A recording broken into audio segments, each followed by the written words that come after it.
everybody. You guys say hi. Hello. Oh, I didn't know that was our intro. I thought you were gonna do like, "Hello, everyone." I thought you were talking to like the internet. I wanted feedback. I was playing Hang the on, crowd. I'm gonna do a sound check. Oh yeah, that's great to do when we're already live. Oh, fucking brilliant. Hello everybody. This is the Tiny Dynamite Game of the Year 2020 discussion for your enjoyment. Enjoyment? What a shit show! It's Enjoyment. It's entertainment and enjoyment. It's an enjoyment. It's for your fucking enjoyment. Yeah. Tom, how's living in Minnesota? No Well- shit. Well, don't you know? This is coming from fucking Fargo. Our game of the year. Okay, your Minnesotan accent was That terrible. was just Go on. Boston. Yeah, it was that just was Boston. That was just Just Boston. What are you talking about? So let's talk about some games. Who the fuck plays video games anymore, man? It's a pandemic. I've been Yeah, watching The Simpsons. Shit. It's gonna be a really short live stream. It's Farmville. Roll credits. R.I.P. Flash. Oh, dude, The Jewel we Blitz, gotta talk about Flash, right? What a sad time. I mean, that could be under one of the categories that we have here, if that's so your choosing. This is saying goodbye of 2020. Goodbye, Flash. But that's later. Pandemic killed Flash. You heard it here first. 5G killed Flash. 5G burnt down my house. All right. So let's start this. We got, before we start there, at the number 5, we're going to do game you didn't get to this year. What do we have a pattern? Are we going to go in like a clockwork session? Like you start with Cory, Brett, me, Ceurvels? Is that what we're going to do? Sounds good to me. All right, Cory, you take the reins here, buddy. I'm sorry, what? Oh no. Game you didn't get to this year. Go ahead. Game you regret not getting to this year. Game I regret not getting to this year. Oof. I wanted to play that Ghosts of what's that Ghost game you've been playing right now, Tom? Ghost of Tsushima. Okay, don't do that voice ever again. That's the one I wanted to play. I immediately turned that to Japanese with English subtitles. That's the way to do it. Oh yeah, it gives you the option when you start the games. Do you want this in English or? I mean, come on, you know what you want. And there's also Kurosawa mode, which turns it black and white as well. Ooh, Is that it sounds Kurosawa interesting. mode? What's Is that? it called Kurosawa mode? It's called Kurosawa mode. It would have been even better if it was badly voice dubbed. I need to play Yeah, that I wanted to play that game. Yeah. Oh, I okay. got to watch a little bit of it. I actually started it yesterday. He slid it in at the last moment. Yeah. Otherwise, that could have been in this category. I played 2 games I didn't get to yesterday, and that was Tony Hawk and Ghost of Tsushima. So I eradicated that category for myself. But all right, well, Brett, you go ahead. All right, so the game I wanted to get to that I did not was The Last of Us Part 2. I watched a lot of people play, but I think it was like at that time where like this year has been weird, so I don't think at that point I was ready for that. Well, and now I guess you're not going to be in agreeance to the Game of the Year 2020. most likely not. I heard it's really good. I watched it. It was one of those games that The Last of Us Part 1 didn't do much for me. Like I enjoyed it, but like I wanted the hype train to get over it, so that way when I did break it down, Oh, that I happens. could be like, I could enjoy it a little bit. But Once yeah, that's a game that's 2013, nobody talked about Last of Us ever again. I think I'm ready to play. I think I'm at that point where It's on it sale was right good. now. It's $13. That's Last not of a Us bad Part 2 deal. is only $30. $13 right now. It's a hell of a deal if you forgot to play it last year, like myself. I didn't play the first one either, so First one's pretty mediocre. All right, well, let's go back. It's fine. Let's go back in time, and that could be the game you missed out on of 2013. yeah, you know. Just I never caught the fire in me. Maybe someday, kid. Maybe someday. Okay. Well, I guess that leaves it to me. I wrote Doom Eternal. Didn't get around to playing Doom Eternal. I wanted to play it. That's a good Missed one. out. That was fun. It's on the Game Pass. I can play it for the low cost of $0. I will probably do so, but I have not done so yet. And that's it. That's the game. That shows it. There were a lot of games I didn't play this year. Like there were a lot, so it was hard to pick just one. But I feel like I should have got Yakuza. I've never played a Yakuza game, and it seems like it would be a lot of fun. What a weird I've one heard to it was jump in pretty on. good. The It's Yakuza not a good one to games. jump in on? Oh, it's just strange. The first set, 0 through 6, are all brawlers, like a modern day Streets of Rage kind of thing. And this one's like a Dragon Quest turn-based RPG. Oh, But yeah. you get to collect scumbags like Pokemon. Is that what you Yeah, want? Did you want a turn-based game over an action-based game? Yeah, I think so. All right. I bought the I game. think I could give it I have not played it yet, but I do own it. Yeah, no, it seems like a fun game, and I heard some good things about it, and yeah, it just seemed like something new to try. You should also jump on the original sets of games too. They're all really good. I bet they're probably on sale right now too. They're always on Yakuza sale. 0 is great. I think if you are on 0? Game Pass, I think a good Yep. chunk of them are on Game Pass as well. Yeah, so 0, Kiwami, and Kiwami 2 are the beginning starts of the story. The Kiwami and Kiwami 2 are just remakes of the first Dude, games. Yakuza 0 is $5. What is And it? I know that Judgment Yeah. isn't part of the Yakuza series, but it's like a really good sort of that genre that was fun. I hear they're like kind of silly. Oh yeah, crazy, Oh, yeah. over the top, silly. They've got some very interesting tone. It mixes like serious Yakuza crime drama with like stupid Japanese wackiness. Yeah, that sounds like a lot of fun. It does it very well. Like Nugget the chicken, who you make head of your real estate department. Yeah, I heard something about that when in passing about the Yakuza series. Yeah. Yeah, it's just it was a new one. It seemed like maybe something to try out, But Indeed. maybe I'll get to it soon. That one's $5. Maybe I'll get 0. Yeah, you should. And that game also dropped already. I bought Yakuza 7. I bought Immortals Phoenix Rising, and I bought Assassin's Creed Ragnarok. And all of them have dropped in price since I bought them. No. I mean, it's my own fault because Ubisoft. Yeah. Ubisoft games always drop in the first month or two, but it's just painful. They're doing that buy 2 get 1 free at Target, so I was like, I'll just get these games. But yeah, I used Game Pass for a bit. I mean, I used Ubisoft Plus for a month to play Valhalla, which was fun. indeed. All right, Cory. What was your number 5 game of the year? Number 5 game of the year, sir, Number 5, the one you didn't like as much as the first one, but it was up there. or the fourth to second one. Yeah. I get how this works. My first rodeo. You see, Um, 5 is after 4, but before 6. I'm gonna put Amazing Cultivation Simulator. You What? may ask. Yeah, that's exactly what you may ask. What? Amazing Cultivation Simulator is a game that dropped in like November. I want to say on Steam. It's made by a small Chinese studio from a place in China that I'm not going to say and offend people. Chongqing? Chongqing? That sounds about right. Qing? I don't know how to say that in Chinese. Ching? Oh yeah, you Chongqing. streamed this a while ago. Yeah, that I remember watching you stream some of it. That game was addictive. It's basically RimWorld, but with it's American Frustration Simulator. I saw one of the reviews call it because it's clearly not fully translated yet, but it's version 1.0 or 1.01 now, and it's just like a little wacky. You get your pawns, set them up with jobs, and the goal isn't survival like RimWorld or getting off the planet. It's to become Goku and to reach enlightenment, and it's unbelievably in depth to the point less of RimWorld and more of like Dwarf Fortress. If you guys have ever heard of that little gem. I love. Uh, I like Dwarf Fortress. It was one of those games I played a bit, but it intimidated me more than I was able to play it. I played a game like it, and it was, I agree, very intimidating. It was a lot to take in. The last time I played it, Tom, if you want to like put an image of it on the screen right now, that'd be great. I didn't prepare for this. Didn't prepare for we're this. Yeah, you should have the image for that. No, he's running the That's stream. your So throw an image up from the Steam store or something. Anyways, Nani? just to give you an idea of what you do, like I brought a piece of poop to life that my magic dog made and gave it sentience, and it became a person, and then that person became a warrior who flew on a sword. You have to like balance feng shui to like reach enlightenment under different schools properly that don't make any sense to me. As you do.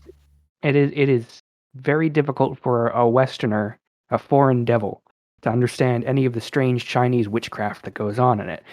But it is very addictive. And one of the achievements was you played past midnight, go to bed, and I got that right away. You should probably get some That's for sleep, sure. man. Yeah, it sounds like should. you need to rest. I got a text on my phone from the Chinese government that said, "Go to bed now. Tired workers don't complete work." How can a game that only came out in November be on your top list? It's a little I sus. played. I know that's kind of sus. I played. Stop saying that. I played like 50 hours of it in rapid succession. It's amazing. I see. I wish there was a game like that came out similar time that I might have put it into that much of rapid succession. Was it a titty game, Brett? We'll get to that. Oh, that better not be your top 5. Starting up at number 5, guys. Here we go. Jesus Christ. All right. Brett, what's your number 5, buddy? All right, bringing it home to number 5. Final Fantasy VII, the remake. I played... Final Fantasy? Yeah, this is one of those games. Never heard of this. What is this you're talking about? It's this. There's been Bugsnax? quite more than 7. But this is the one where everyone was hoping it would come back. Cloud and the gang are back. I really liked it. I didn't play as much of it as I hoped. I got like 10 hours into it because I did so many side quests. But that's how it came into my number 5. I had a few other honorable mentions, but this one kicked it out of the way last minute because of how much I enjoyed it. Did Tory just jump in our fucking Game of the Year? He did jump into our Game of the Year. Hi, chat. Tory. We're doing a podcast. Wait, real professional setup you got here. You're fucking up. You're fucking up my names over here. We are live streaming our Game of the Year, Tory. Tory, what was your number 5 Game of the Year?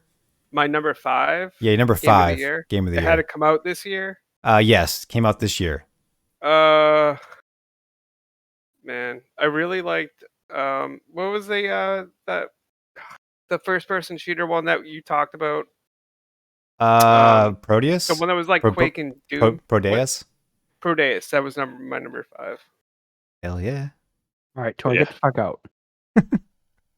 What? I don't know if he wants.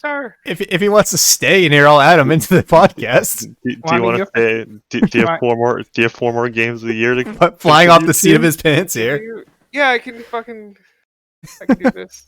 All right, cool. But yeah, my number 5 was Final Fantasy VII, the one with Cloud and shit. I'm sorry to interrupt you, Brett, but like, Tom, where's the images of Final Fantasy VII? I'm not doing that, man. I'm not typing up a storm to hear the clack clack.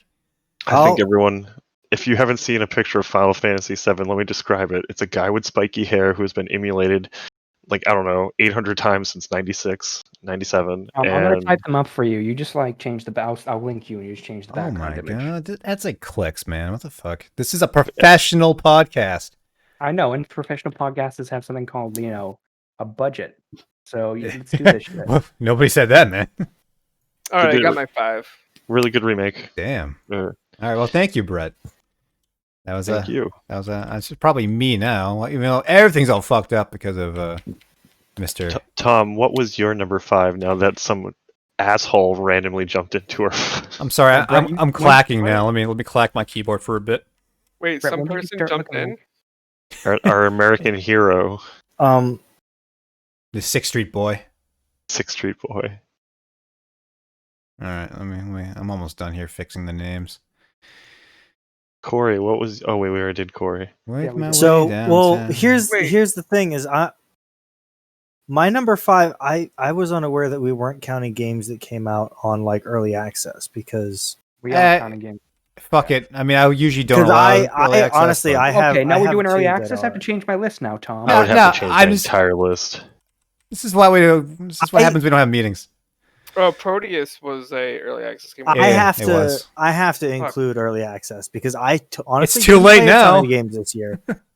Yeah, and I wasn't aware that was a limitation. But my number 5 was World of Horror. Actually, yeah, that is fine with number 5. It's almost out. It's at version 0.9 right now. It's...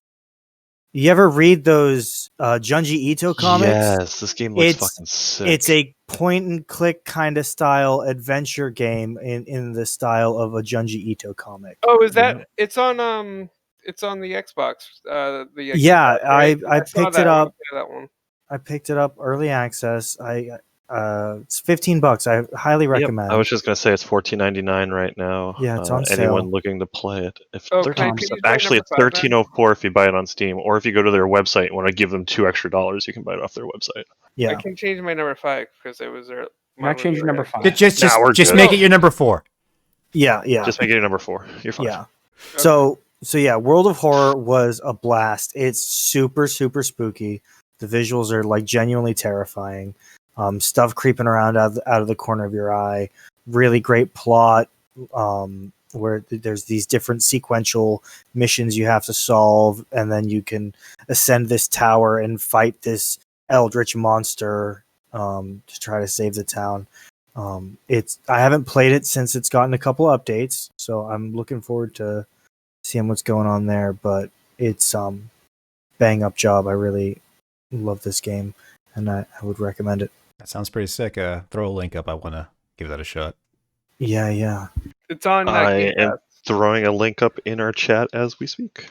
Well, that's very prompt. Thank you. Yeah, thanks. So I guess I'll drop my number 5. It was the Demon Souls remake for the PlayStation 5. Oh shit, that was my question going. I couldn't sleep last night, and I was like, I wonder if a next gen game's gonna hit a top 5. There it is. It did. It made the list. It was. It is more or less the exact same game as the PS3 version, but it's all pretty. Super pretty. You can see those fancy reflections and the shine. It's all pretty. Does it have the best water graphics? It does have pretty good water. But Tom, Yes. our audience, all 3 of them, they want to know the real question. What's that? How do the feet look? The feet they're always covered in armor. No, wait. There's not always in armor. Sometimes you got the guys, they got like rotten out boots and stuff. The feet game is pretty solid. The highest definition feet I've yet to see. Damn. There was an article about the maiden or whatever her name is, and it's just like, oh right, her feet dirty now. I did see that. Yeah. But yeah, it plays great. I don't know if it does anything the PS5 really does with the controller or anything, but it does look very nice, and it runs at a nice 60. Very shiny. Demon Souls, the game, you roll and stab people in the back. But I'm a wizard, so I just set everybody on fire, which is valid. It's valid. Okay. Yeah, you gotta have your magic. You gotta play Magic. I love Magic. Not that kind of. Not that kind of. Oh, I like that Magic too, though. All right, let's move on because everybody knows what Demon Souls is. Cory, how do you feel about Demon Souls? What was Cory's number 5? I wasn't here for that. Well, my number 5 is going to change now that we fucking have early access, so now I'm going to do a 4 slash and slash. I hope we're okay with that. What? Yeah. This is a professional podcast. Come on, guys. There's no room for error. We had a meeting that was like, no early access, and I'm like, okay, that makes sense. And Tory just fucking Kramered in on us. That's All true. right, can I change my number 5 so Cory doesn't? Oh, here, Tory, go change your number 5 real quick. Well, I can't because I have 2 early access titles. I want Carrie and I. That was my number 5. Okay. It was really cool. I really like the movement of the fucking tentacle creature was really good. It's the best tentacle creature game I played all year. I hope it starts a How many? revitalization of the tentacle creature subgenre. Honestly, I saw some gameplay of that. It looked really good. It's a pretty short game, but I think it doesn't overstay its welcome. It's pretty cool story. I hope they make a sequel. Carry number 5. Awesome. Okay, so that brings us to our other mid category. Oh, Cory, did you want to update your number 5? Yeah, I'm updating my number 5. It's Mountain Blade, Bannerlord. I've been waiting I've been waiting cyberpunk length of times for the game to come out. A small Turkish studio, still in early access. The update almost monthly, or actually twice monthly, and it's fantastic. I love it. I love everything about it. It's everything I wanted in the game. It's very few things that make me happy anymore. What kind of game is it? What do you do? I mean, it's a third person or first person, medieval action game where you can control a squad. You build up a little kingdom. It's like Mountain Blade. Did you ever play Mountain Blade? I have played Mountain Blade. I was just doing it for our audience who may not be familiar. I'm sure the weirdos on the audience. I've never played Mountain Blade. Well, Bannerlord, you'll love it. Do you have to shit in a chamber pot? You do not, but I think there are mods for that if that helps you out. Of course there are. It would help. It would help. There are a actually. lot of gross mods. It's the PC. In the original Mountain Blade Warband, there used to be a mod called Diplomacy. Nice. I don't know what it did exactly, but it was called Diplomacy. Get an idea. I mean, I am curious to learn more. Okay, so our next subcategory. Tory, did you want to give us your answer for our first subcategory, which was game that came out this year that you didn't get to? Resident Evil 3. I still haven't played it yet. I own it. Oh yeah. I will play it eventually at some point in 2021. Nice. Looks good. So our next subcategory is best game from yesteryear. So it did not come out this year, but it's the year you played it. Oh, Who wants to kick us off? We doing? I want to go first. Go first, buddy. Katamari reroll. Hell yeah! Oh, and then I also played the sequel. I kind of count the first two as like one game. They're not very long. I love those games so much. This year was so dark and miserable, and Katamari is so bright and cheerful, and it was a treat. Very good, very good. We're just gonna do this clockwise from the images. So Cory next. Fuck yeah. A game of yesteryear I played. Yeah, didn't come out this year, but you played it this year. Ruiner. Oh yes, Ruiner. Oh, that was like, and you streamed that. I streamed that that's several cool. times. I love that game. It's beautiful. I mean, it just looks good, even though I'm not good at, as Taylor would describe, bullet hell. But it's just a twin stick shooter that's fast paced, great electronic soundtrack by some indie Polish electronic artist, and everything's bathed in red and cybernetics. Oh yeah, the cyberpunk one that was really cool. It's too bad Cyberpunk went out of style. We'll never see another Cyberpunk game again. Yeah, I know. It's a nice aesthetic. Yeah. Sweet universe. So that game is it a wave based third person? It's isometric action game. Yeah, it's isometric. Yeah, isometric wave based. Is it a roguelite? No, I don't think there's any rogue elements to it. I mean, I guess you pick up random. There's no rogue elements. It's no dying and coming back and choosing a new path. That's fair. That's fair. All right, so I guess we'll move on to me. Mine was Suikoden 3. Oh, yep. Suikoden 3 is a game I got originally when it came out back in 2002, 2003.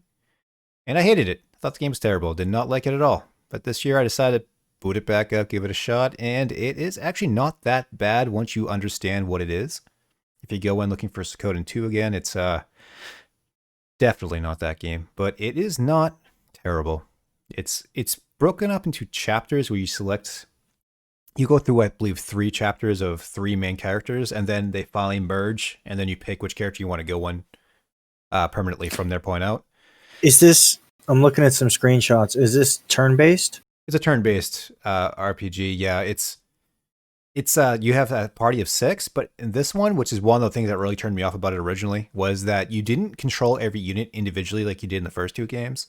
They're all paired up, so you have 3 action moves, and the people, it's a grid by 2x3 or 3x2, and it's one person, the person behind them is 1 unit, and then it goes 3 times. So if you do magic, you can only use magic from one of the characters, and they will just do a default attack. One character, if you want to use an item, one person will use the item, the other person will just do a default attack, things like that. But it's a lot better on my second playthrough of it. I do enjoy it quite a bit now. And it has the best intro of all the Suikoden games. So yeah, give it a shot. Not bad. I think the Zelda would be unfair because that game is just really good. Every year I play it, and that would always win. So let's not do that. It's the best game. Well, every year I replay a Zelda game, so I'm by default going Link to the Past is the best one. Hell yeah, but that's for another day. Okay, so Tory, what was the best game that you played this year that did not come out this year? I want to say Horizon Zero Dawn, the complete edition. Did you get it on the PC? The PlayStation 4. Yeah, I played it before the PC version was released. It has one of the best stories, I think, in an open world game. Combat doesn't really get old as much as like I heard there was a complaint that some people had, but I really thought it was fine all the way through. Even the DLC was really great. Just really enjoyable all around. And then obviously the PC version came out. I'm gonna wait a little bit before I ever try that, and it got me really excited for the sequel that's coming out, I think, in a few years. So Can I call a bias and say that it has robot dinosaurs in it? it does have robot dinosaurs, and that's a big draw for me. But Would it be the good story without? and the characters kind of, I think overshadow my bias a little bit. Okay. Yeah. Brett, same question for you, buddy. Best game of yesteryear played in 2021. I go back to a classic for me, Slay the Spire. I played a shit ton of Slay the Spire on paternity leave because the games are about 25 to 30 minutes, and in between bottles and stuff like that. It's a good game that I didn't really have to commit much time to. So it was a nice break from stuff. And a close second, if we're talking about it, would be Stardew Valley for the same reasons. That just got a big ol' update. And I'm enjoying the fuck out of it. I keep trying to get Brie to play it, and she just want to update for some reason. But Oh, so good. I'll keep at it. She'll play it. Okay, does that bring us to our number 4? I believe it does. It brings us up to the 4th most liked game of the year. That's you, Ceurvels. What do you got for me, buddy? I have another early access title, which was Son of a Grounded. And bitch! You son of I a know, bitch, ruining our I fucking know. integrity. I was not aware of this limitation, but I also played a lot of early access games this year. That's when you double up next year. Like next year, you're like, that's the 1.0 release. So I'm gonna say it 2 years in a row. No, I won't do that. I'll make sure to gray list them. But yeah, no, I played Grounded. I really liked it. I know, crafting games aren't for everyone. So it's a 4-player team co-op survival game. Yeah, survival crafting. I've been playing it solo, honestly, and I just, I built a big ass castle on a rock and killed a bunch of bugs and explored this giant, expansive backyard. And I had a really good time with it. And they're, adding content to it at a really good clip. And the full launch is coming soon, and I'm looking forward to it. Bumping. Yeah, it was solid. All right, Mr. Cory, what do you got for number 4, dude?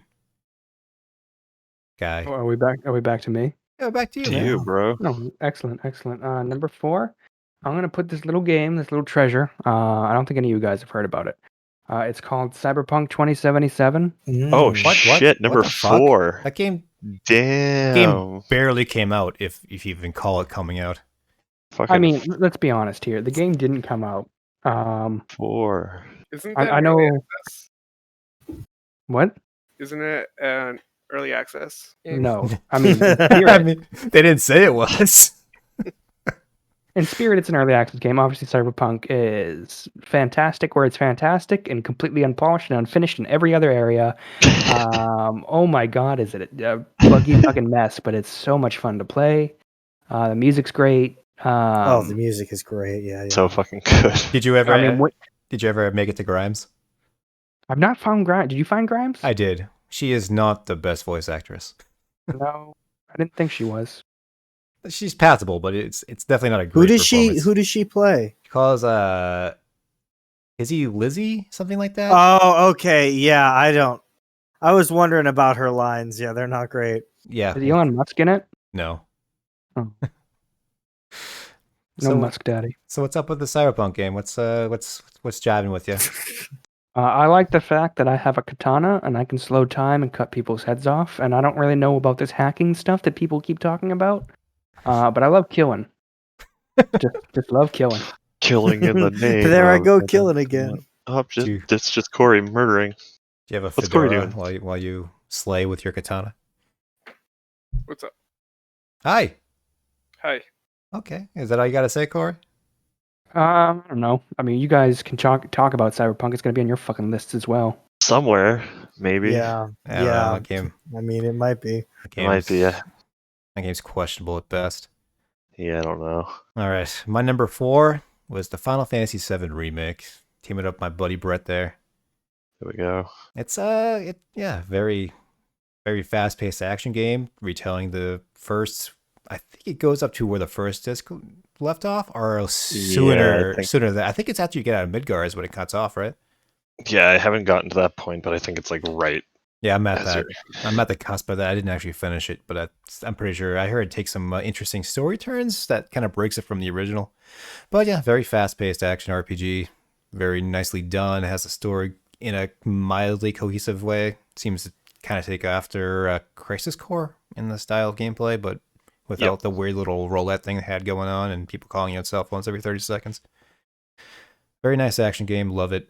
Recommend it. It came out finally. Thank Jesus. Mm-hmm.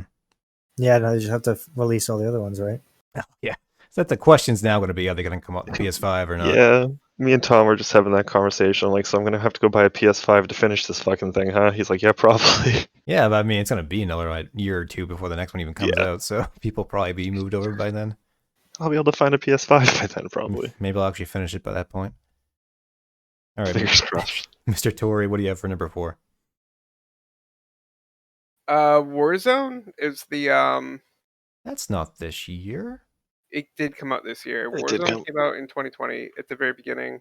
Are you sure? I think, yeah. Didn't look it it come out last November when the Call of Duty came out? Mm-mm. No, I thought it was. I think he's getting a technical Warzone, Call of Duty. No, it came out March 10th, 2020. Crazy. Yeah. When did Modern March Warfare come 10th. out? November? No. Were there 2 Call of Duty Yeah. games this year? No, so the Call of Duty came out last year, but Warzone came out. I think it was a surprise release too. It just sort of popped up, and people didn't Yeah. realize it was going to be free. And at first, I guess the PC release had a bunch of issues or whatever. I played it on the PS4, ran fine on the PS4 Pro. It was, and I think it still is the most polished. What do you call it? Battle Royale type games. I really enjoyed it. I played it a lot when it first came out, and then I didn't play it for a little bit for a while. Then I went back to it, and it's still pretty good. They fixed a bunch of stuff. I just find the shooting and using the guns and stuff is the best in any So what do you do Battle in that Royale game? game I played. I put a lot of hours in that game. Do you flatline a lot of gonks with your chooms? Yeah. And they change things up, and sometimes it becomes broken because they add weapons and stuff that kind of break the game, but then they make an effort to like even things out and balance it again. So looking forward to what they're gonna do with it, in 2021. The ever-evolving world of Call of Duty. Yeah. Like, Yeah. Did they add CG Reagan into it? And Reagan? No, I guess for the the Black Ops cycle or whatever you want to call it, they added some skins and stuff and weapons from that game, but they're on 2 different engines, right? So Are they? yeah, I believe so. Oh, fascinating. Yeah, so they can't really add too much in terms of levels and stuff like that.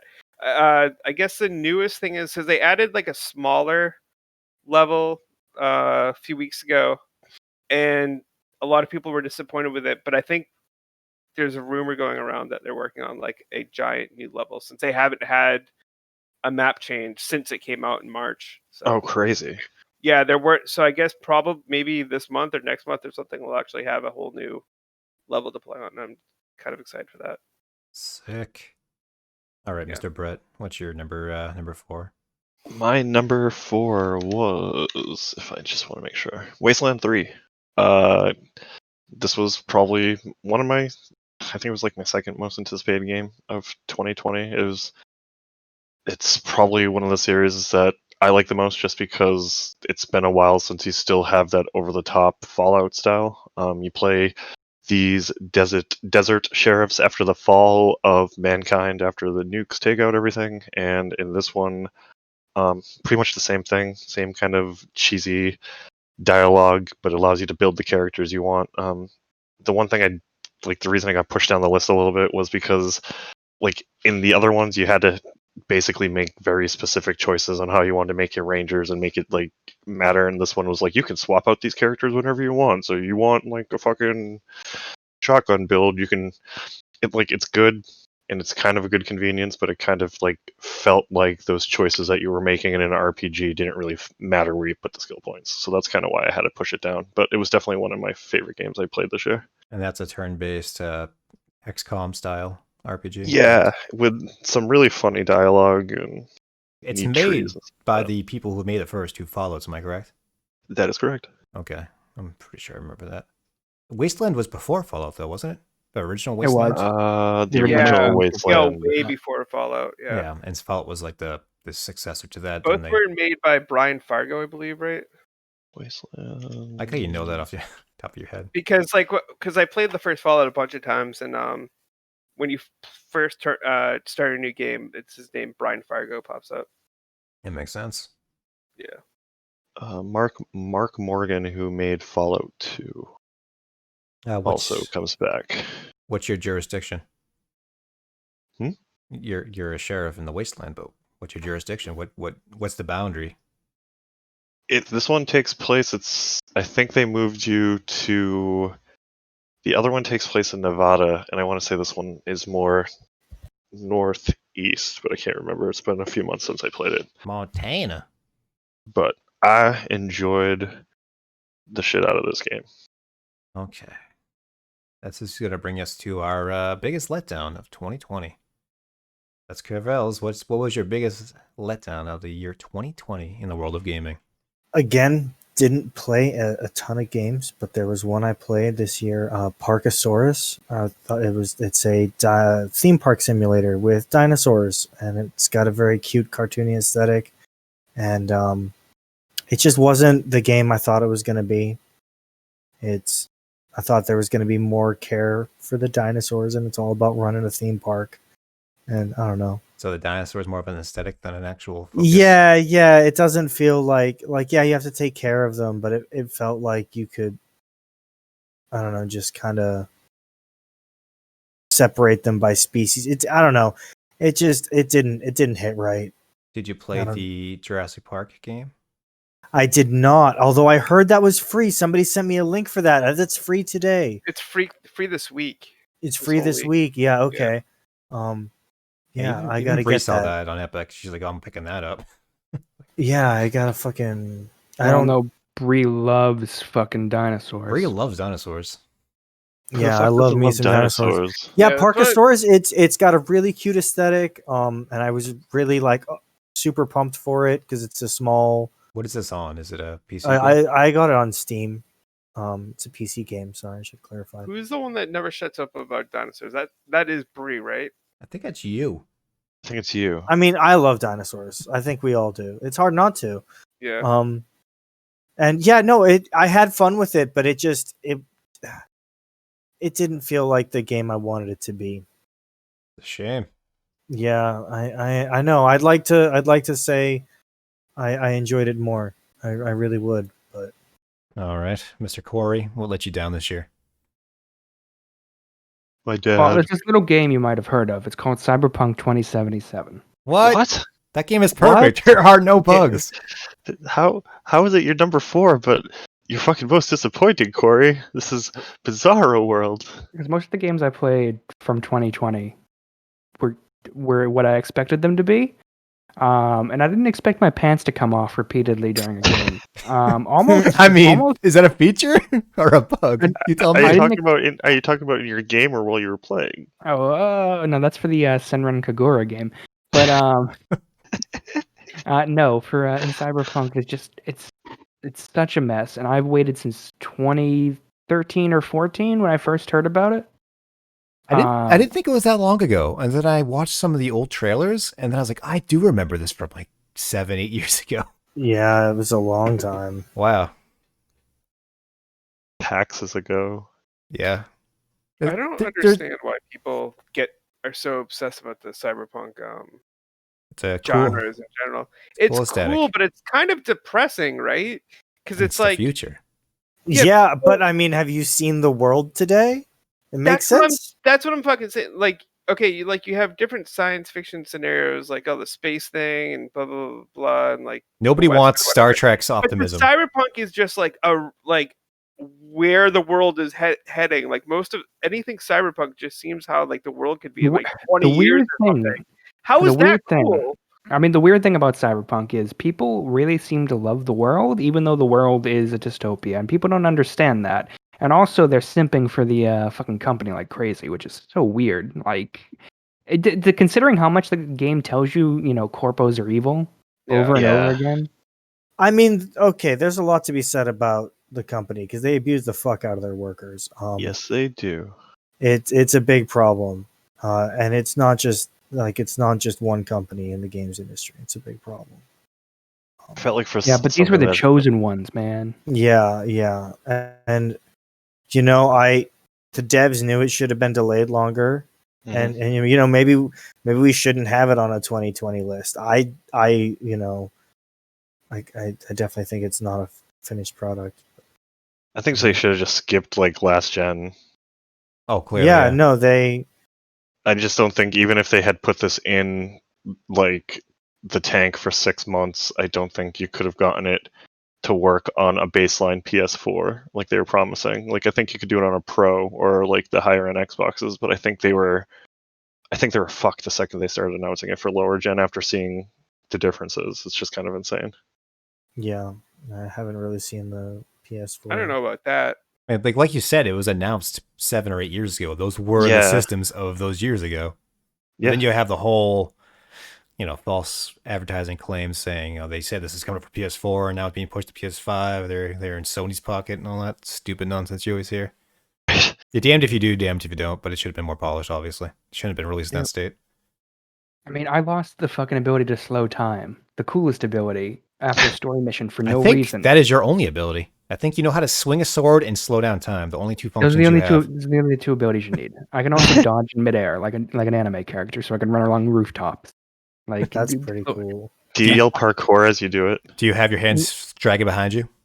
Oh no! I usually say sorry, master, but I have to go all out just this once, and then I teleport behind someone super fast, and I go, "Nice try, kid," and then I kill him. Maybe when you're older. But like when I lost that ability, it took me fucking an hour to figure out what the fix was because there's no like I couldn't go back and save. It just kept happening, and then it was like you have to go home, you have to take a shower, you have to go to bed, and you have to switch out the cyberware beforehand and switch around some things and then put them back in the right place, and that fixed it. And all I could think is this is fucking ridiculous. This is a ridiculous level of stuff I have to do in game. Yeah. Yeah, I didn't encounter that. All right. Just no time. I guess it's going to lead it to me. My biggest letdown of 2020 was the game Half-Life Alyx. It was a VR game that Valve was really hyping up, saying it would be, I don't know if they said it, but it was definitely pushed as like the next evolution and making VR seem like the most serious thing on the block. How it's the next gen, you can only do these things in VR, and it's a standard first-person shooter, only just as a VR game. Like simple things like picking up a piece of like a 2x4 and throwing it at a monster. There's no reaction. It's not that detailed of a game. I don't understand why everybody was so excited for this. Bottle physics. Yeah, bottle physics, things like that. It's your. I mean, it's cool when you're standing players and you can tilt yourself and hold your hand in the, you know, in the 3 dimensions in front of you, so you can have it sideways up on the other end of a column or a wall, and you can shoot to the left and on the other side. I mean, that's cool. But the simple things like not being able to interact with things in the world that interact with other characters, it's just very off-putting. It was very immersion breaking, if you want to go that route. But I did not find it to be as a mind-blowing game as it was hyped up to be. That's gonna be one of the first games I get when I get my VR. Oh, I don't doubt it. I'll be the one who judges that. I also got that game, Asgard's Wrath, as well as another VR game that was, I want to say it's a better game with more variety in it, but it also had some of those kind of just general physics interacting issues that that Half-Life had. Kind of, you know, if you want to see the next jump in VR, that is definitely not the way to do it. I want to see things like just picking up a bottle and throwing it at somebody and seeing them get smacked in the face and react to it. That's VR to me, but, you know, what can you do? It's a dead format. Nobody's going to play with their VR in 2021. It's over. Recycle your headsets. Yikes. That's Tom's call. I don't think so. I Jesus. just bought one. BRB, I'm gonna go play Beat Saber for 2 hours. You fucking all scrubs. Now sell me your headsets for $25. Whose turn is it? It's yours, Tory. What was your biggest disappointment 2020? My biggest disappointment, and this isn't like a single game. Like I thought the free Epic games this year were fucking a huge letdown. What? Yeah. The free games they didn't have to give you?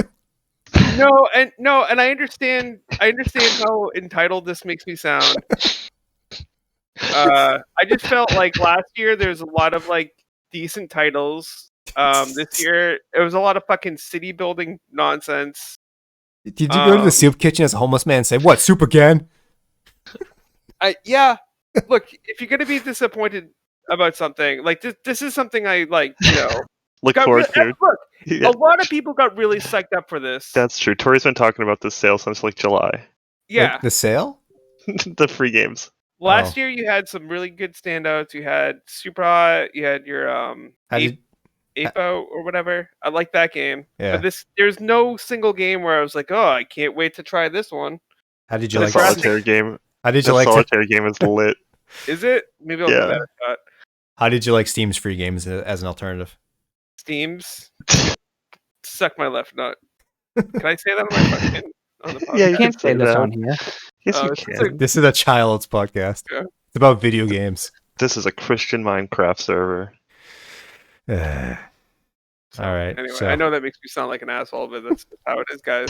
It's just how They just give you Jurassic Park World Builder. What are you talking Look, I about? can't say fucking Cyberpunk like you guys did because I didn't really play it all that. But I look the.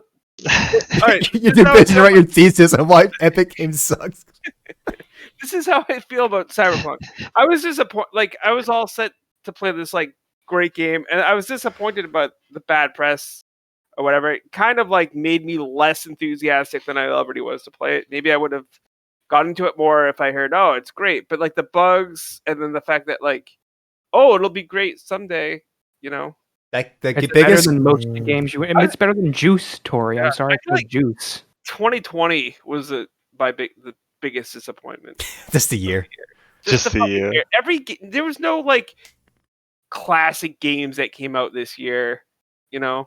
So And my list disagrees with you, but I see what you're saying. I couldn't. This is not a top 10 list because I couldn't think of 10 games.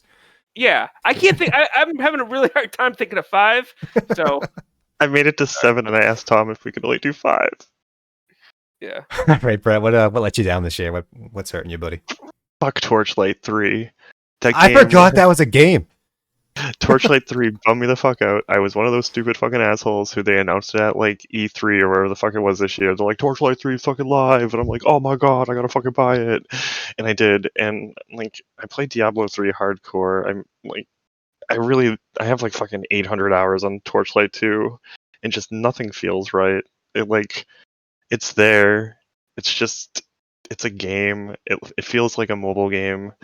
And I wish I wasn't so pissed off about it, but I was like sitting there this afternoon. I'm like, what has pissed me off this year? It was fucking Torchlight 3, like hands down. Are they Fuck that game. are they at least still actively working on it? I guess you can say that. I'd be more like willing to go play like give Wolcen a try at this point, or fucking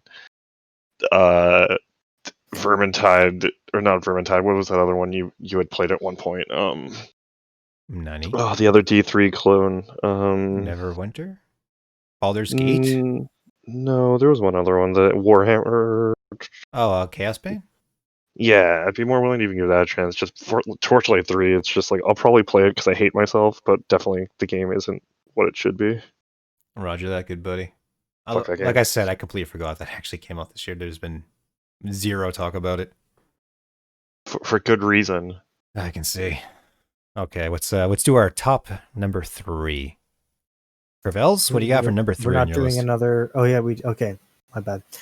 Number 3 for me is Cyberpunk, and that's with a huge caveat of it's not a done game, and I feel like we've already talked about Cyberpunk a bunch already, so I'm not gonna. Did you feel that go you got into it too hard? Did you feel that you got cyberpunked? No, Honestly, after I've been desensitized to the bugs in games. I do play a lot of early access games to begin with, and I played enough Bethesda games where I just expect these big open world games to be jacked up. I expect these huge titles to just not be done. I've just come to expect it, and overall, I didn't encounter anything game breaking. It. I didn't have a bad time. I hack everybody to death. It's great. They don't even see me coming, and then they're all dead, and I pick all their stuff up. It's great. Rinse, repeat. Yeah, no, I love it. I love the world. The characters are fun. I found out today that I did find one game breaking thing. I can't do the sentient vending machine quest. So very what's the disappointed. point of fucking playing the game if you can't? Yeah, honestly, I should just uninstall before I even reach the ending. Oh man, I might reconsider my fucking game of the year list now. Yeah. For some reason, that one quest is bugged and I can't do it again. If you can't talk to Brendan, then why even play the game? Yeah. But no, I love Cyberpunk. So many hours on that game already. It's real good. All right, Cory, what was your third most appreciated game this year? Third most appreciated would be Griftlands. Griftlands. Nice. That is the RPG card game? Yes, it's like it does what everyone who tries to copy Slay the Spire does, but better. Yeah. Let's pretend that Yeah. that I've never played Griftlands or Slay the Spire. What am I doing? Well, Griftlands is a roguelike card game where you draft card decks. You get two separate decks in it. You get a negotiation deck and a battle deck. And then you have a series of missions to complete, and you can negotiate or you can battle depending on the mission. You can get allies, and then you just have action points in a pool, and you spend that to play different cards with different abilities. You got your bleeds, debuffs, attacks, and you have basically two separate battle screens, like negotiation and battle. So yeah, it has a nice little story to it. It's fully animated. I'm adding this to my wish list. I'm looking at it right now. I got it on an Epic when it was in early access, and I guess it came out for real this year.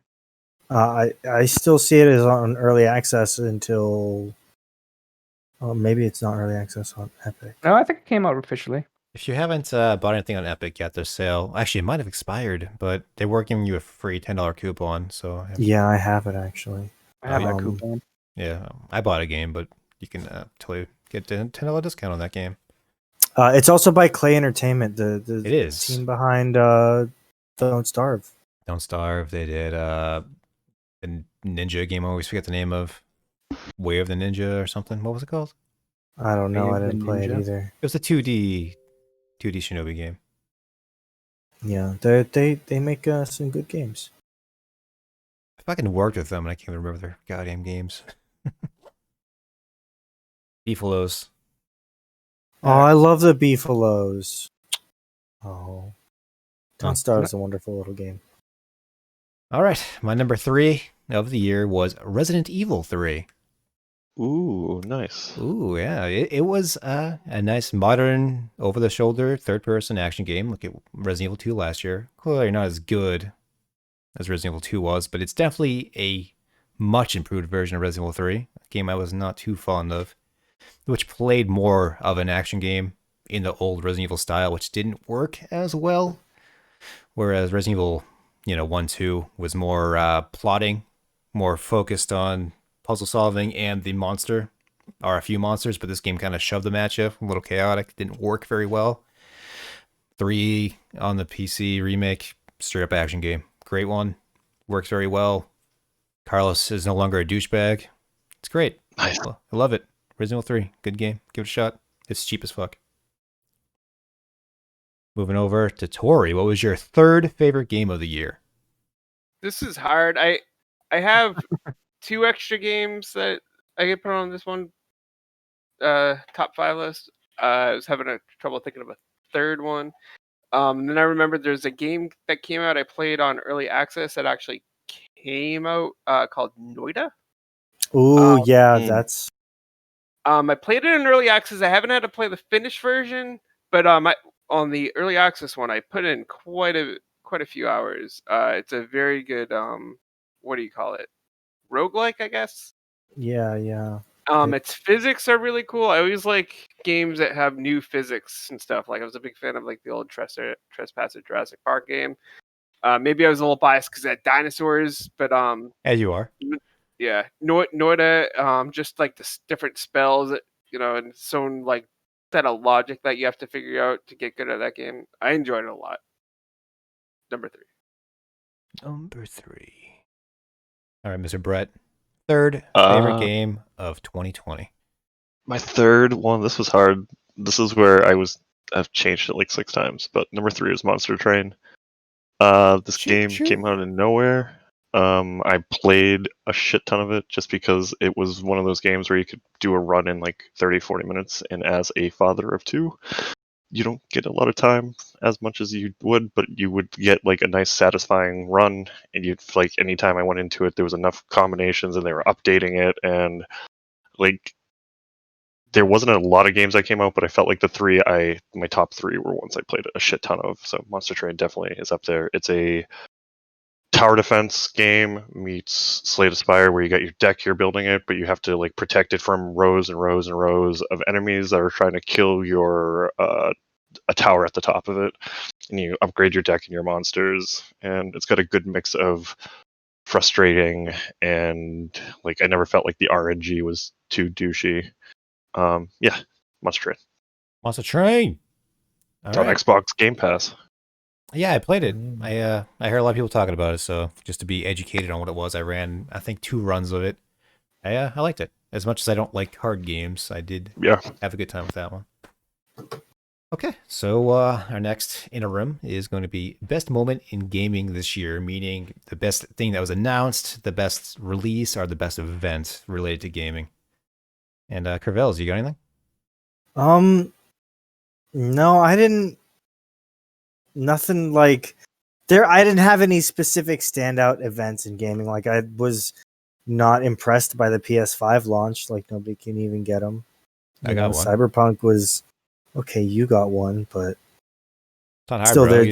You went to Best Buy, hit add a cart, and then I hit check out, and then they shipped it to me eventually. It eventually got here. I wasn't too blown away by any one thing in particular gaming wise this year. Disappointing. Would you say 2020 was a disappointing year? No, as a year as a whole, yes. But for gaming, it was just mediocre. There were some really good games, but a lot of just noise. Okay. Cory, we'll let you down this year. Oh, this is your moment of the year. Yeah, moment of the year. Oh, sorry, moment of the year. I was just so taken aback by his negativity, but sorry. His moment of the year was how unmomental it was. Yeah, like I wasn't like super hyped for Cyberpunk, like it wasn't super hyped for the PS5. I think that should be your highlight of the year, was that you weren't excited for Cyberpunk. Yeah, no, that's it. That's my thing. It was there we go. He was not excited for Cyberpunk. No, not. All right, Cory, what was your greatest moment of the year? Greatest moment of the year? I don't even know how to respond to that. Yeah, that's what I'm saying. All right. Well, I'll say mine. Mine was the announcement of the Sinden light gun. It is a light gun that works with your current HD monitors, modern displays. It will work with your older emulated games, so I can play House of the Dead 2 with a light gun on my TV now. I'm sorry. Hold on real quickly. That was your moment of the year, Tom? Yes, it was my announcement of the year. It was announced this year. I ordered one. I did not get it yet. I thought when this guy hears about sex, he's gonna be fucking blown away, right? I'm just telling you, I really like light guns games, and I've up to now just been using a Wii remote, and it's not great. It's not the same. It's not the greatest thing, so I'm pretty happy it's just a British dude. He made them all himself. I think he might have partnered with Polymega. And I think Polymega's bundle them in with that little nightmare system they're releasing. But has there not been like a PC light gun? Not with modern displays that I know of. That's crazy. I like I said, I've just been using my Wii remote with a thing called the Dolphin bar. It's a sensor bar with a Bluetooth thing built into it. It works, but this is a much better system. It was supposed to be here last month, October. November, but it's been delayed. I won't get mine probably till January, but I'm still very excited for it, and I'm very happy I'm getting it. Okay. All right, does that help you guys at all? Yeah, I mean, I guess, but I still got. All right, you know what my moment was? What's that, buddy? What's that?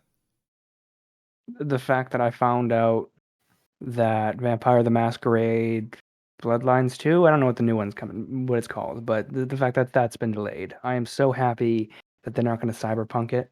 That game does need some more time in the cook. Yeah, Kitchen.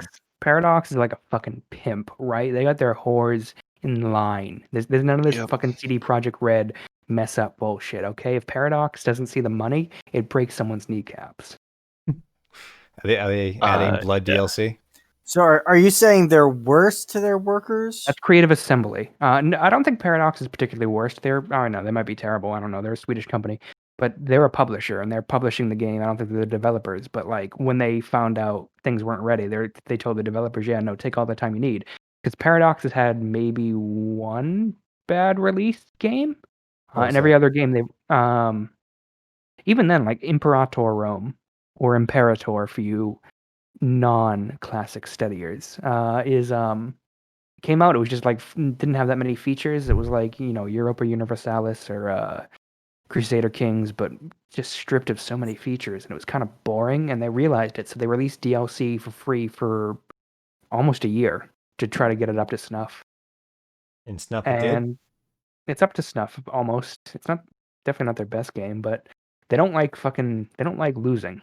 Paradox in Swedish, in Swedish ways, make sure things go well. Very true. All right, Tory. What was hang on. You got one? Can I got one ready. Oh, when Keanu Reeves said that he had a nice cock in Cyberpunk. That was a pretty good moment of the That year. was pretty fucking good. That was really good. You're in the truck Dude, doing a terrorist bombing, and he's talking about how he's got a fucking fat hog. That was my gaming moment of the year, 2020.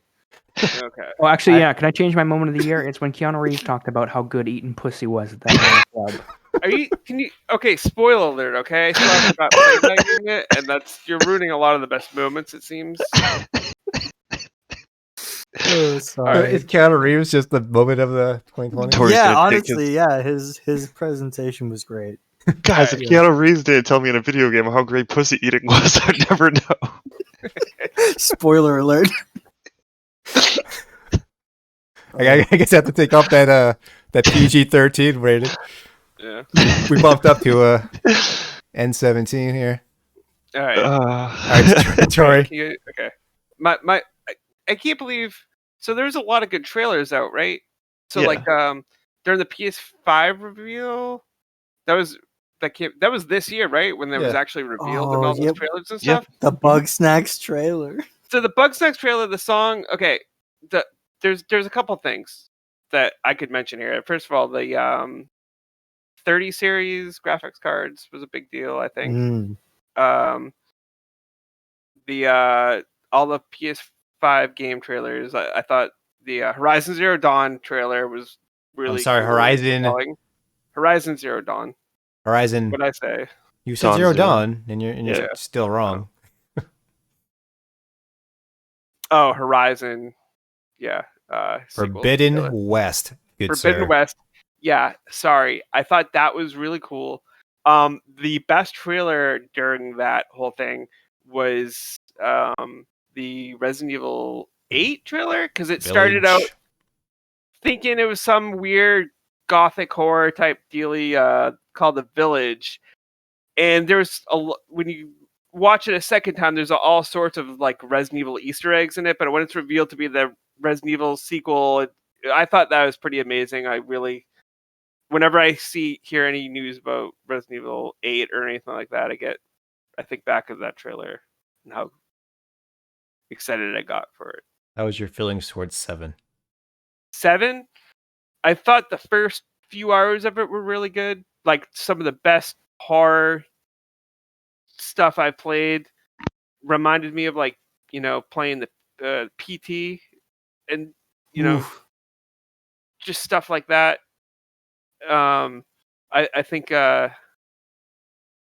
Resident Evil 7 kind of like lost its momentum midway through. I played that again this year, and like I was kind of disappointed the second time I played. I did not like the DLC, like the Chris missions and things. They were not from me. I thought it was okay. The one I where you're beat trying it. to sneak out of bed was all right, but yeah, I wasn't feeling the Chris mission at all. Did you beat it?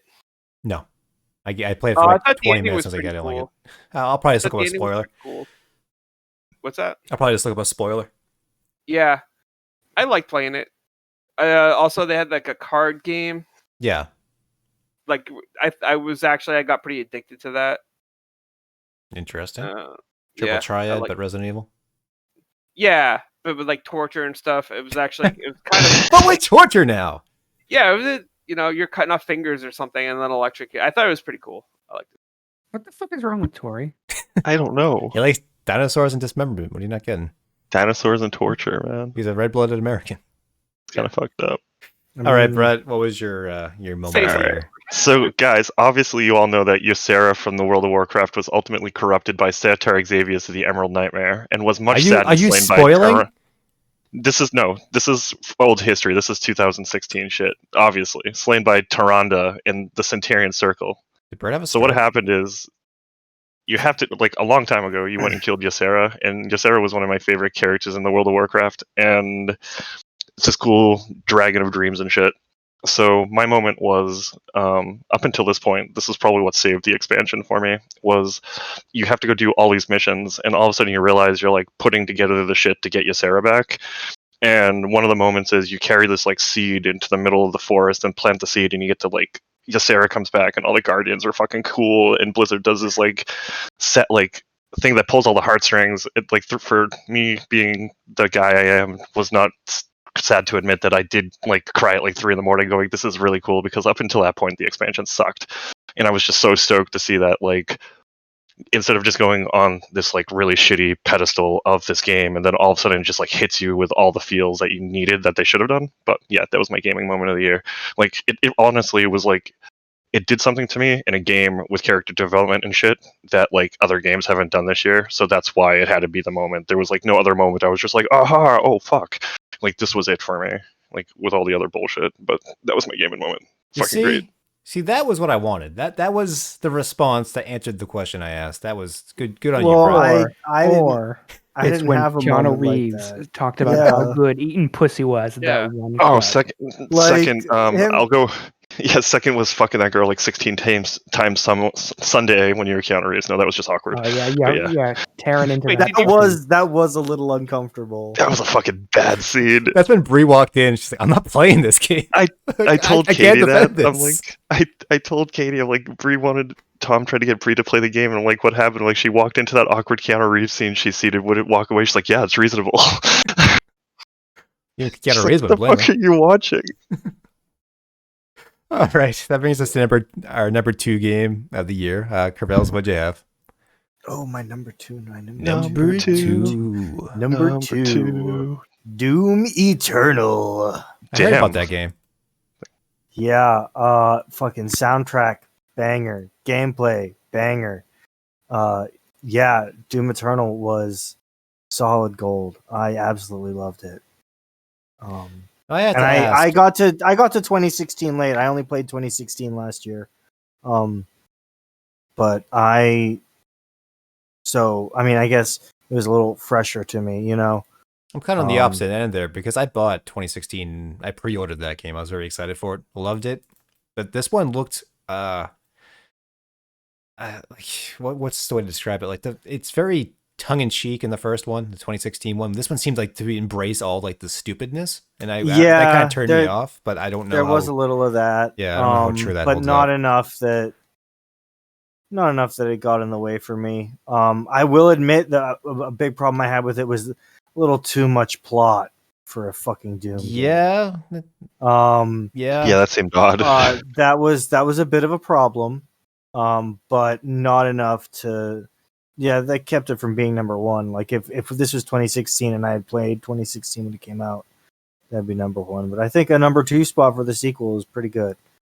We'll play that soonish. And yeah, I just it's hard as hell, you know. And it's Did you But beat like it? even I did beat it. I did beat it. Is it true that the last boss fight is like a fucking half hour long, depending on how you do? Like, I heard that last encounter is like It was forever. fucking frustrating. I definitely like did it for a while, and I was like, I'm gonna put this down and come back to it. That's what I heard from most people. Are just like, this is uncomfortably long, and I don't know why this boss fight's Yeah, this it's pretty tough. I didn't get to the first round of DLC. I would like to do that, so maybe I'll be playing more Doom next year or this year. Thanks. But yeah, no, I love killing demons with my big guns. You know, it's great. Hell Love Doom. yeah. All right, Cory, what was your number 2 of the year? Number 2 is this little game you might have heard of from other chuds called Monster Train. Monster Nice. Train? Monster Train was one of the I've not best heard of games. that. One of the best games I think I've ever played. It did come out of nowhere. It looks like a shitty mobile game, but it plays so well. I mean, it's a roguelike. You choose different paths. You get different upgrades. Play the Spire style, but just so much more interesting because you also have to worry about another dimension of like tower defense, right? You have rows you have to protect, and there are so many enemies that just change slightly. So that sometimes they'll skip over, sometimes you'll take damage, and then there's a risk reward function. You can make the fight harder, and you get more money for better upgrades, more cards, that kind of thing. It's just really well done, really clever. The art style looks like shit. It looks like a shitty mobile game. It does. Is it on like? It's on Game Pass I think Is it's it only on on Xbox and iPhone? Game Pass. Oh, and really? Steam. Yeah. As far as I know, yeah. Oh, PC, okay. Xbox, yeah. Give it a shot. Hell yeah. Download it right now.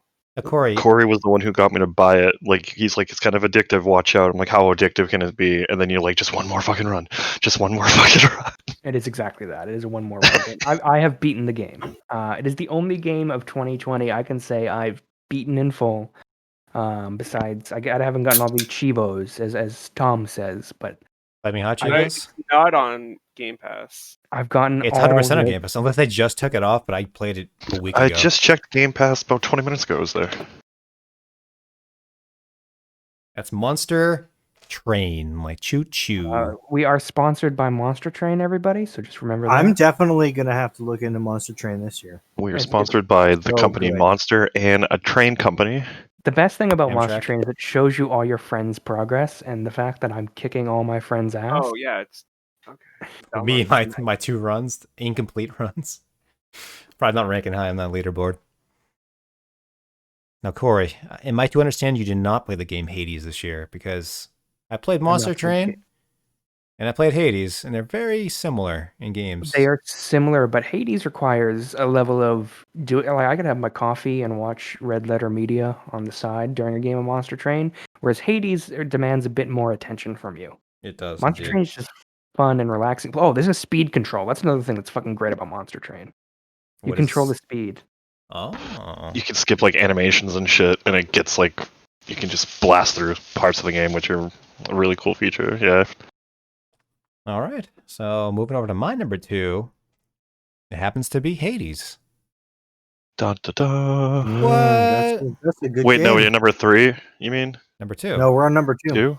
Yeah. Are we Number number 2, 2? bro. Oh, we're on number 2. Shit. Get with the program, here, buddy. Sorry, dude. Hades is a game. It is a. It's not. Is it procedurally generated? It's randomized, but I don't know if it's procedurally Yeah. generated. So Yeah. it's a roguelite where you do have permanent upgrades, but you also have a lot of boons you collect by rooms that increase your stats. But those will disappear if you happen to die. However, you can permanently increase your weapon ability to do various other things, and you also gain new weapons to use. It is a how would you describe the game? You proceed through levels, go up different stages, and then there are 3 total stages, and then a final boss fight, and then you're out of there. Rinse and repeat. Start in hell. Yep. Make your way up and finally face yo dad. You Spoiler. so you go through Hades to fight Hades. Yeah. Basically. Crazy. It's a Supergiant game. I am biased. I love Supergiant. I think I've had all of their games on my top 10 lists of the past years. I have never played Pyre. That's my own fault. I'm sure it is wonderful. If you haven't played Bastion, go back and play it. Jesus, what the fuck are Bastion's you not? great. What are you not doing in your life? I think Transistor was my game of the year that year. This game is probably the best they've ever done. It is very addictive, very nice battling style. Just never played arena fighter. any of You them. jump. You didn't play Bastion? No. Oh wow, I thought you'd be like the first Before guy we on here who started the played it. stream, I started playing Hades. I was doing a Hades run before we started the stream. Oh yeah, we heard your clacks. Yeah, my clacks, my really loud. I need a new controller. You run into a room that spawns X amount of enemies of various types. You make your way through them. Your health is what it is. You can find healing along the way, but if you get knocked out, you're done. You start over. Perks, pending. Really addictive. Love that game. Go ahead, Tory. What is your number 2 game of the year? I like Dreams. Dreams? Oh, yeah. Now, you're referring to the standard tutorial game of Dreams, or are you including the user The content? entire package. Because now you're getting ambiguous with it. No, the entire PlayStation 4 Dreams package. That's fucking rad. The Oh. tutorials, yeah, and also all of the online content. No, have you What made anything? What is Dreams? Dreams It's yeah, go ahead. It's a game creator suite for PlayStation 4. So I haven't actually created too much myself. The tutorials and stuff are really, user friendly and everything. I just haven't had the time. Even with the quarantine, I tried making some stuff when it first came out. I never got too much into it, but playing other people's stuff is really great. It's like There's playing a lot of cool stuff in there. When me and you played through it that night, yeah, just some random stuff that we found. the dentist video, the mouth video. Yeah, just crazy stuff. It's like it's like having like easy access to everything on like what's the game Mode? platform, the itch.io or whatever. OHIO, Yeah. It's like stuff like that, just like only I'm looking at some screenshots here, and somebody made a level called "Peter Goes to Bikini Bottom." Sounds about yeah. right. There's a lot of trash. That but- could be gold. You don't know. Whoa. Yeah. That's not trash, sir. Something they added a few months ago was VR support. So it's the only thing that I know where you can actually like easily make your own VR content. Fuck with your As of friends in right now. VR. Yeah. Just for reference, Ceurvels, it's made by Media Molecule, which is the people who made Little Big Planet on the PS3. And that the big draw of that game was all the user created levels and how they kind of broke the barriers with that. So yeah, it's like the next step of that. Yeah, no, it seems really cool. It seems like a really cool concept that you can get really, really creative with. The like best that. thing I saw on someone made like a surreal Seinfeld game where like your Jerry Seinfeld's nephew, and you wake up in his apartment and someone made his entire apartment. Oh, And then crazy. Is there a and then sick bass line playing in the background? Yeah, no, they have the because you can do music stuff. They recreated like all the music and stuff, and then like you go to the diner and everything, and you're like finding Jerry. It's just like maybe you can find a video of it. Does he talk like this? Kind of, yeah. What's Yeah. the deal with dreams? Oh, and then you go into Kramer's apartment, and Kramer's apartment is all set up like it was during the Kenny Rogers episode. Nice. It's just fucking yeah. It's really something you have to track down the Jerry Seinfeld Dreams level if you give a shot. I liked it. That was Yeah, my I'll number have 2 of to. the year. It's a PS4 exclusive. Not sure if you're on that PS Quad. No, I'm not. Damn shame, my friend. You're missing out on all the dreams. All right, Brett, what is your number 2 game? There's a Seinfeld What the fuck? horror game. What? What the fuck?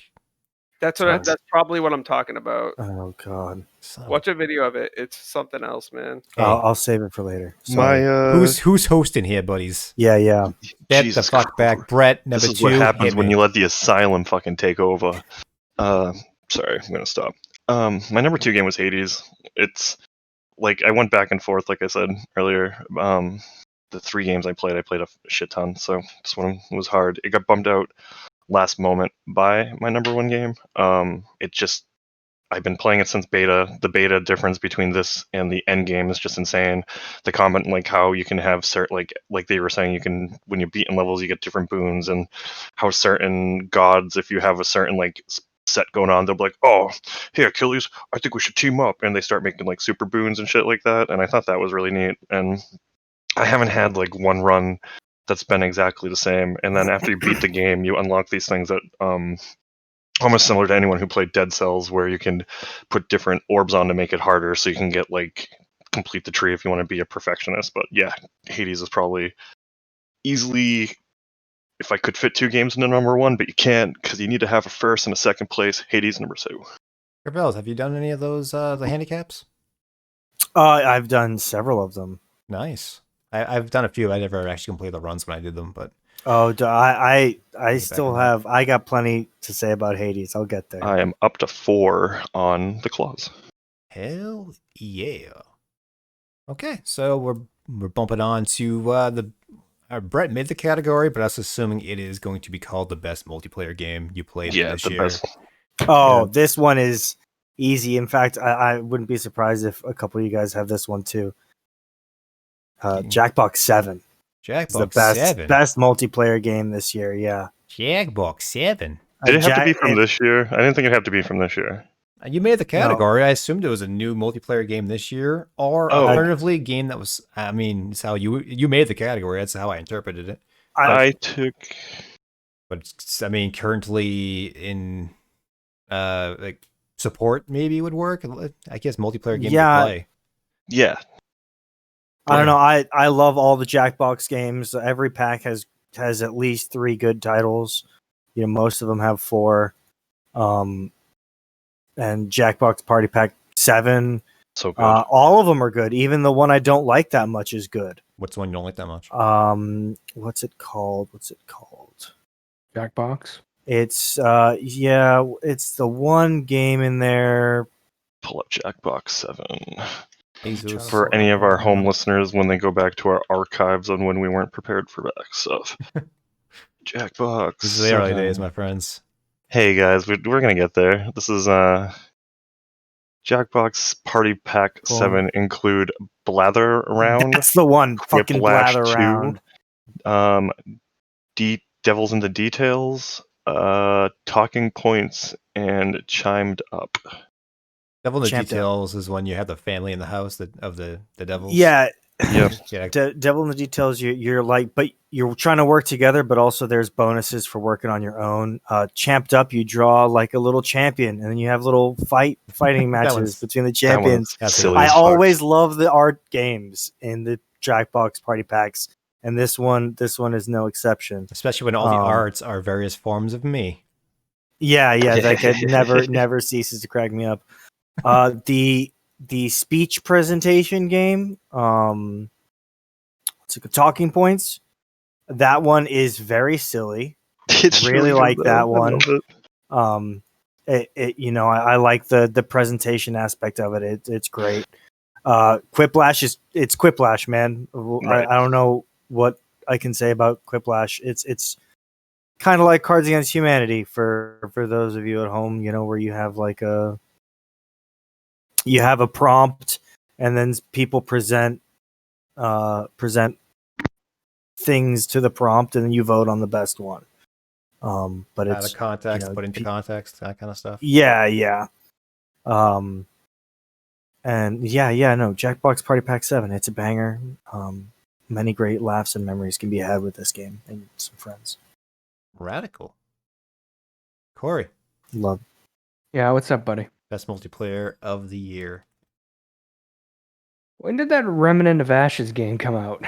Was that this year? I'm pretty sure that was last year. Yeah, it's still a supported game. It's games we play. Yeah, I mean, with this is to your interpretation. I'm not gonna crack the whip on this. Well, I don't know. It sounds like Tom's really cracking the whip on this. Mine is completely has been out for a bit. I'm definitely gonna probably say that game. I enjoyed playing that. Most of the multiplayer games we play with each other are old. We played Pub a few nights ago. It's not Code Vein. The best multiplayer game. Cold Vein came out That was 2 years a ago, year or two right? ago, yeah. We played Oh. Terrorist Town for a few weeks. That Could have game played does Ground. not count. Trouble in does that Terrorist Town count? does not count. We might as well have played Among Us. Like what? Yeah, that's like any other podcast would have included Among Us in this Among Us category. is like I'm not 15 any years other old. podcast. I keep telling people that, like, everyone's like, "Oh, have you played Among Us?" And like, you mean Trouble in Terrorist Town? Like, I mean, Trouble in Terrorist Town is better because you can make it goofy fun and have like Shrek fight a tiny anime girl. You can have a lot of fun with Among Us. Hey. Among Us is a good game, but it's not AOC my doesn't play multiplayer game. Terrorist Town. Okay, so well, I put it as a game that came out this year, and that was Phantasy Star Online 2. nice. Officially for us Gaijins, because that game is fucking 9 years old now. But Yep. for us squeaky Americans, it's the first year it was actually officially released. Solid game, microtransactions up the ass, fun times. Has Miku what performances. Phantasy Star Online 2. Oh, we played that a while, didn't we? Yeah, we played it for about 2 weeks. I mean, I still jump on occasionally. It's I a played very it once. You don't play with me anymore, so I want to play the game with you. It's a I've very played low again. risk, like who cares game. You just jump in, do some things, and you don't have to worry about it. So Phantasy Star Online 2 is my game of this year. But for saying continued games, it's always going to be Siege. Love me my Siege. I mean, we played Siege constantly for ages. Siege is a great game. I love it. There'll be no superiors. It's my turn. Yeah, Broham, Broski, go ahead. What's your best multiplayer game of the year? I played a lot of Siege, but we can't include Siege, can we? I Yeah. just did. You just did. Yeah, but I can't say it again though because Tom just said it. I You assume can say you- it if it's your game of the year. It's your list, man. considering that you put as Tory, your number the- 4 game was Call of Duty, I'm going to assume it's Call of Duty. Tory, well, no. it's the award called Chill with Friends Play Game of the Year, like best multiplayer but All cooler right. award. No, I did. I think Warzone probably fit that. So Ooh, Warzone, fuck you! You can't play. You can't say it now. You can't. No, but check this out though. So Warzone had last week a what do they call them? Limited time Battle Events Pass or or something? I have event, sure. And some of the stuff that it included like if you died and your team was still alive, every 30 seconds you would respawn and parachute back into the match. And like just little and the smaller map, the fact that you can like buy UAVs and cluster strikes and everything like that, I think add a lot to the game. I wish they added different kill streaks from the actual Call of Duty games. Like some of the gunships or whatever. But like, I feel like that's the game I probably enjoyed the most that came out this year. Tell me this. Yes. Was that event better or worse than Clink? Okay, so Clink, if you're not aware, was the match or the limited time event for Siege that allowed you to shoot through walls. That was like October too. You had Did all that come out last year? No, it was this year. It was over the summer, I think. It was Yeah. You had old-timey like early century guns. Pioneer days, yeah, like Well, the Far I only West. got not to Pioneer, play- but little Yeah, later so we than that. played Clink for a good solid week and a half, I think. We got in there early, we played it a whole bunch. Clink. It was like a R.I.P. 1920s like mafia getting Siege. It was pretty cool. But I only got to play the limited time event for Warzone for like 3 days. And so I didn't really get sick of it at all while I was playing it. Maybe if I played it for a little bit more, I have a better idea. But still, I think I like Warzone better than just Warzone one better than Clink. I'm It left me retroactively wanting more. You know what I mean? Sure. I'm retroactively changing my answer to Clink. The Clink itself. Are Yeah. we I sure? never played Clink. Yeah, where were you? You were gone the entire Clink phase. You were on the entire summer. You were there for Yeehaw, but you were not there for Clink. I like Yeehaw. Yeah, come out this year. Yeehaw was last year. It was last October, I'm pretty sure. Jesus. Well, by 2019. So Clank mode was pretty much there was a team coming in. They had to either kill everybody or pop 3 different safes that were scattered throughout the 3-story level. The biggest draw was that everything was explodable, or you can break through any of the walls, the floors, the walls, everything. You can tear this whole place down, make the safes fall on people if you wanted. And you had old-timey fun guns. It was a grand old time. Clank rules. Bring it back. Yeah. Hell yeah. And they had that stupid, like, drone one afterwards that was nowhere That near was as so good. dumb. Not nearly as fun. What a I don't fucking- remember that one. What a waste of That fucking drone time. one. That drone one was real bad. Oh, Drone one. the what do you call it? The team one for countries was pretty cool. The like just the team death squad inside that dome was pretty fun. Oh, the one that had The esports one? It was in the esports one. Yeah, Yeah, I thought that was pretty neat. that was just like a normal game, but in a different sort of Smaller zone. yeah. All right, Brett, what was your multiplayer of the year? Motherfucking Siege! Was it Clank? No, it's just Siege. All Like I think about all the times that we played, and it was just like whatever game we could get like all of us together. I like I was going back and forth. It could have been Apex because we did a lot of that. I played a lot of Fortnite, but when I think of like how much fun we had, like I love when we get everyone together and play Siege. Alternative title for this category is mode that will get either Cory or Tom to rage quit the server, and that's Siege. That's Siege. A really big What the fuck? What? Siege is so good. Is it time for a game of the year? Game of the year. What was your number one Wait, game? why are we Oh. doing Game of the Year? When did that happen? Oh, we're doing it right now, bro. We're an hour Wait. and a half into this beast. Yeah. Are we really? I think we're at it, aren't we? Hour and a half. Guys, keep talking. I need to get some weed in my system. Okay. Well, my game of the year is Hades. Hades. Hades. Yeah. What's this game about? So, as was mentioned earlier, it's an arena style isometric brawler. Oh, that's a you good get description. You get all these different boons from the various Olympic gods. Give me an example of a and- boon. What does Ares give you? Okay, yeah. So there's one for Zeus. One of the ones you get really early on makes your basic attack also do a lightning strike that jumps to nearby foes. That's pretty rad. What about Aphrodite? And that Aphrodite would give you, say, when you kill an enemy, it explodes in an area and makes everything weak, Oh wow. which reduces the damage they do. And then, they have a combo blessing together if you have the right boon from Zeus and the right boon from Aphrodite. And that combo boon will do some. I don't know, can't recall that one myself, but There's a lot of the one variety. with Poseidon, the Zeus and Poseidon one is easy. It's whenever you knock back somebody with a Poseidon ability, they get hit by lightning too. Dude, that one's OP.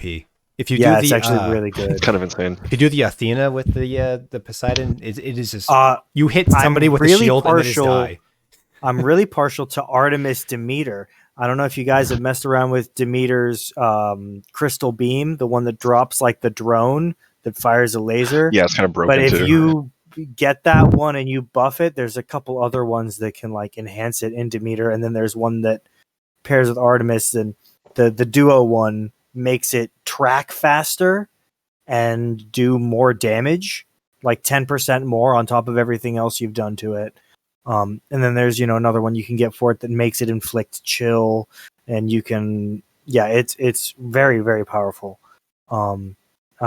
I don't have a favorite weapon in Hades. They're all good. They're all very different, and the different phases of each weapon all have their own play style.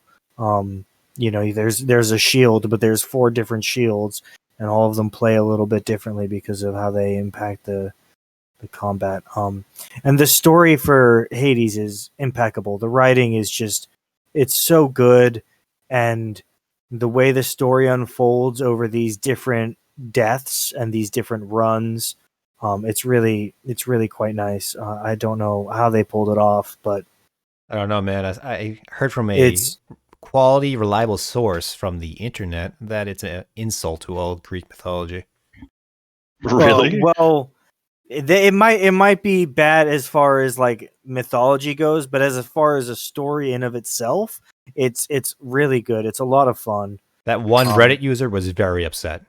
And the way the characters interact with one another and the interact with one another through Zagreus, the main character, is a lot of fun. I've been having a lot a really good time trying to clear out all the different missions from the fates on the logbook, and trying to push up the heat meter and see how difficult I can make it and still actually get out with my loot. So Of the two current games that I am playing that involve Greek mythology, one definitely does it better than the other. You could probably figure out which one is which. What's your other Greek game? Immortals: Phoenix Rising. It is a I Ubisoft Breath of the Wild style game that is Greek in origin or story based. Is that good? Yeah, if you like Breath of the Wild and Assassin's Creed together with Does terrible dialogue, then yes, it is great. who does better with Greek mythos, them or Hades? I'll take the Hades one any day. Okay. Yeah, no, Hades is just absolutely phenomenal. The combat is amazing. The story is wonderful. The visuals, great. Music, great. It's just everything about it out of the park. Hades, Wonderful. number one for Ceurvels. Cory, what is your game of the year? There's this little game that came out. You might have heard of it, called Crusader Kings 3. Oh shit! Came out I've of left field. never heard of this Crusader Kings. What do you do?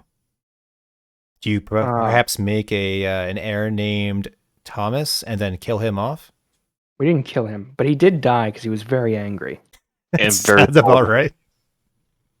He was poor. Oh god, it's great. Crusader Kings 3 is part RPG, part grand strategy game. Fun story moments. Crusader Kings 3 improves everything Crusader Kings 2 did as a base game, and it has plenty of room for improvement. And since I got the special edition, I'll be getting the first 2 DLCs for free, which it's Paradox. Those come out like fucking candy. Oh god, it's such a good game. I watched several hours of your stream and I enjoyed it, and it made me download the game that night. It's a Game Pass game, isn't it? Yes, it is. Crazy. Is it on Game Pass? I'm pretty I sure it believe is. so. I want to say yes on PC. I don't think it's on the Xbox.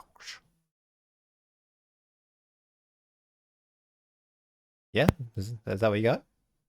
Oh yeah. I mean, I don't know. You want anything else here?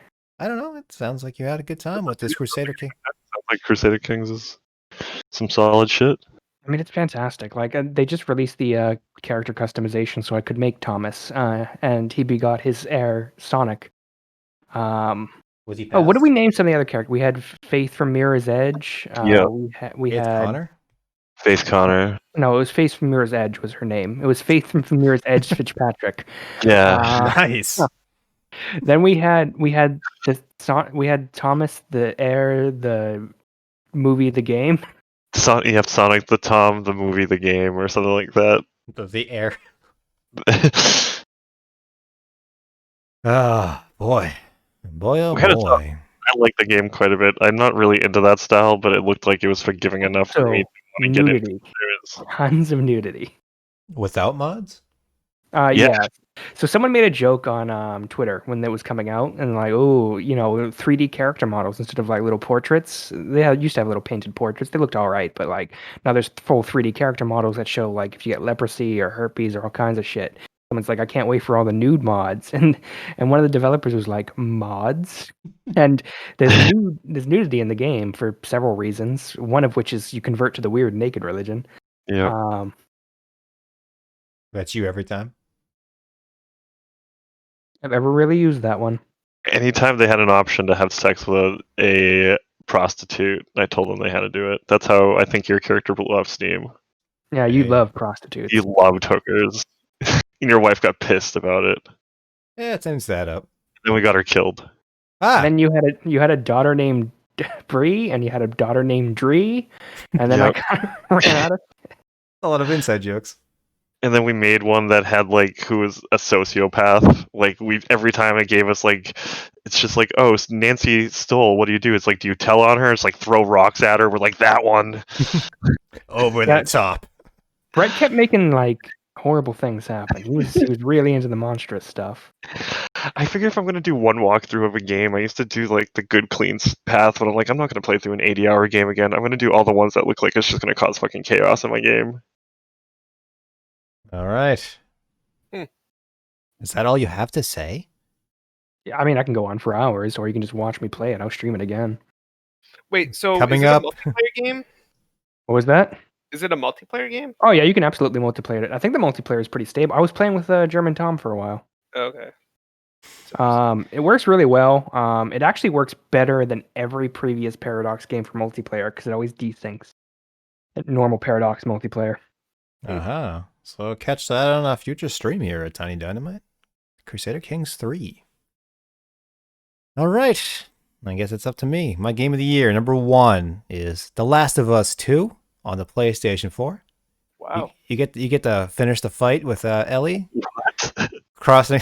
What? I'm just fucking with you. It's Cyberpunk. What? I almost had a stroke. Cyberpunk.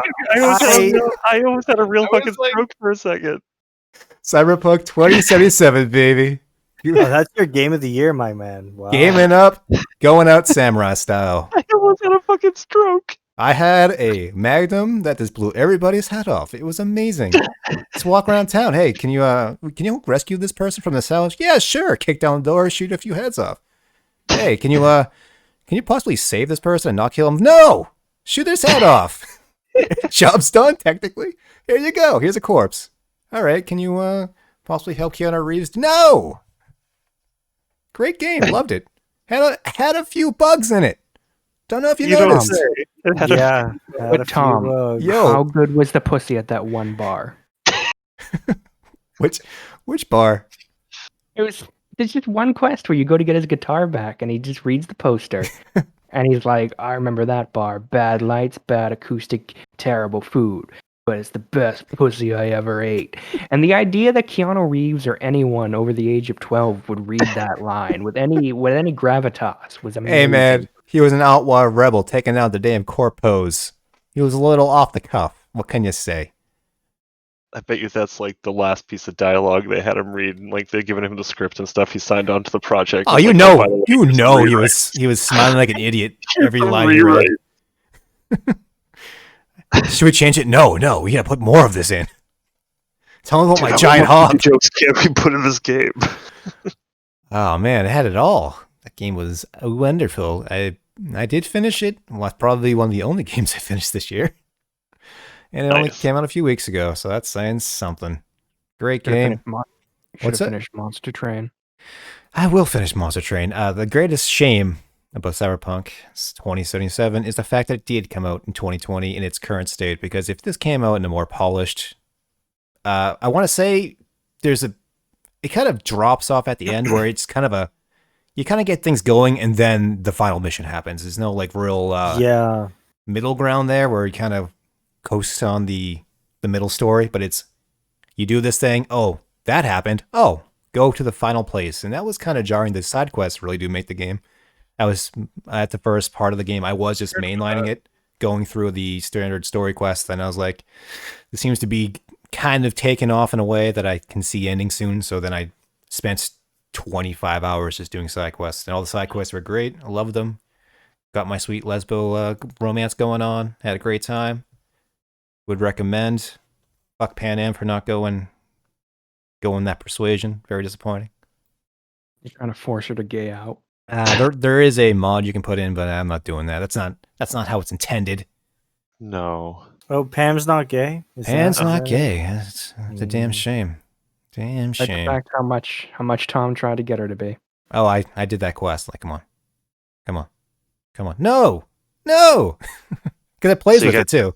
You're You playing guys it. just, like, talking Yeah, with- you can hit on her. I hit on her a couple of times, but I didn't try to sleep with her, you know? I got Pan Am. She was my bae. Who plays as a male character? Come on. Grow Me. up. Grow Yeah, up. grow up, dude. It's a woman's world. You know, to touch on Cyberpunk, something I didn't mention, I fucking love the photo mode. The photo mode is very I've- good. Had so much fun with the photo mode. Just driving around Night City, taking pictures. A lot of fun. Cory kept yelling at me because I kept buying all the cars, and he says, "Well, you don't need cars. You just have a default motorcycle." And I was like, "Nope, I need the Batmobile. I Yeah, need no, the cars they drive like crap, but they're cool. I need this hideous friggin' Mad Max style, the 2-door car with all the crap tacked onto it from the Badlands. You need that thing. Yeah. Sand Cruiser, whatever the hell you want to call Got it. my trans rights truck. Hell yeah. She is trans. It's part of the Yeah, mission. yeah. Yeah. And she's got it on the as a bumper sticker and on the main console Oh, of yeah. the car. Oh yeah, inclusive. Yeah, she's a badass too. I like She- those quests. I like the. Did you racing finish quests. her They were quest? fun. I did. It took a dark turn, man.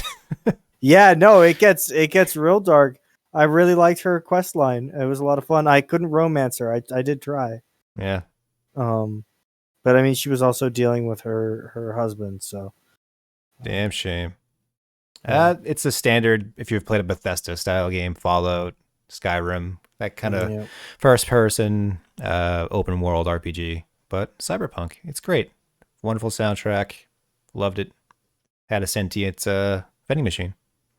And it gives you recommendations on the best places to get the greatest pussy to eat in your life. That one place in a passing line. Yeah. Does it? Um. All right, so Tory, Is it my turn? Ceurvels, you just on the side. No. I'm good. Tory, what's your number one game and why is it Last of Us 2? So my number one game of the year is a game by Naughty Dog called Last of Us 2. Oh wow, shocking. Whoa! Um, Holy shit! so I didn't play a lot of games this year. It seems I played mostly old games. I played but Last of Us 2 was a game that I was looking forward to for a very long time. Yep. I think I enjoyed it more than most people because I also used restraint in not playing the first Last of Us. I haven't played that game in maybe 3 years or something. I still haven't played it since after playing Last of Us 2. So a lot of the characters and stuff weren't exactly fresh when I played it. I think that contributed to me liking it a lot. Last of Us 2 is a series of story beats. Some of them work, some of them don't. I think the majority of them work. It's was delayed. I think it was supposed to come out in March or something. It was Yep. delayed, but it wasn't that bad. And then it was delayed into like June. Was it June? I thought it was April. Wasn't it? Was it? No, That I was think- later. I Oh, wanna say it April, was- April, May, or something like that. I don't really remember. But Okay. Oh, you Yeah, can look it the up for phones me are if you for want. Unlike Cyberpunk, June 19th. Yep. Yeah, summer. yeah, unlike Cyberpunk, when it was released in a finished state, Oh. Shots which fired. which I appreciated. It. So I haven't played it since I beat it when it came out because playing games over and over like that kind of I think ruins them for me. So it is on the list of games that I want to play probably sooner than later. Again, The Last of Us 2 being a very story-driven, cinematic, third-person action game during the apocalypse. yes, yeah. I'm not going Post- to go too much into the background of it. What? Post-fall of civilization, modernish day. Yeah. Dystopia. Do Yeah. you fight the mushroom monsters from You- the first one? That's all I know about the first one is there's mushroom monsters. Yeah, there's fungus monsters. Cordyceps, I think they call them. Yeah. Do you fight them in the second one? I heard it was mostly people. I mean, it's probably the Yeah, same bounce as the first game. Yeah. There's plenty of mushroom people in this one. They got new ones too. Yeah, a couple big new baddies to fight. It is probably the most polished game I've ever played in terms of like the story, the combat, the environments themselves I think are worth the price of admission. Who wants to go to Seattle? Even if you don't care about the care for the story and like the directions it takes, I think just playing it to see like certain, visions of how like a post-apocalyptic, West Coast would look. Still not the biggest fan of how Naughty Dog handles the shooting, but I tell you, those trip mines were a delight. I loved the trip mines. They were phenomenal. And nobody used them. Every time I asked, they're like, hey, did you use the trip mines? Nah. Like, dude, they were the best part of that game. No, You I think I use them. Yeah, they're pretty good. You'd set a few of them up. You can do, I think, 3 at a time. You'd put them in, places that they can't see them, like maybe some grass. patrol coming in. You'll throw a brick at a car next to them. They'll go investigate. You take 2 of them out with explosion of body parts everywhere. Beautiful. Loved it. This would. One thing. Yeah, keep going. I'm just saying this would be on my number 6 of my top games. It just got bumped off the list. I don't hate this game at all. To add what Tom was saying, the violence is exquisite. The gore, everything about it, Beautiful. is so beautiful. I want to play it. Seeing people ripped apart and there's an art to it, if you could say. Yeah. Some of the things that I've never seen before in games is I don't know. So every person or every human enemy you face is like assigned a name. So if you shoot somebody, his or her buddies will call out like, "No, Alex! Where's Steve? I can't find him. Steve!" And it's so satisfying to know that you actually killed a real person that people cared about and not some random bad guy. It's an interesting feeling. There's weight to the murder. Yeah, in terms of the story, like if anything was ruined for you, you probably know that like you don't play as the main characters from the first game for like the entirety of the game. Something the game does that not a lot of fiction does well is that like you have an opposing side or like an enemy or something that like you hear about and you don't know about. They're kind of shrouded in mystery. And then midway through the story, it kind of shifts to their point of view, and you realize, how real fleshed out their perception of the world, and they're not like the supremely evil people that the original characters thought. That does the Last of Us 2 does that really well. So if you're not like super attached to the characters from The Last of Us, I think like you would enjoy The Last of Us 2 a lot better. How'd you feel with the ending? Were you up or down on it? So I didn't hate it as many people. Like maybe I don't know how that story could have ended. Like I don't want to ruin anything. So like people say that people have a problem with the ending, with I guess like forgiveness or something or some point or someone letting go. The actual ending of the game involves like Ellie sitting alone and like contemplating what she had gone through. And I think that actual ending is pretty strong. It was one of the more depressing games I've played, but I thought it was, The Last of Us is depressing? Whoa. Yeah. I know. I feel like if you're going into that looking for a optimistic end to things, you might be really disappointed. You might just want to go look for. It's just funny hearing all these people talk about. I couldn't play Last of Us 2. I just wasn't in an emotional state to handle it. It's just crazy hearing that about a video game. I just didn't want. Like, I felt like at that point I wasn't.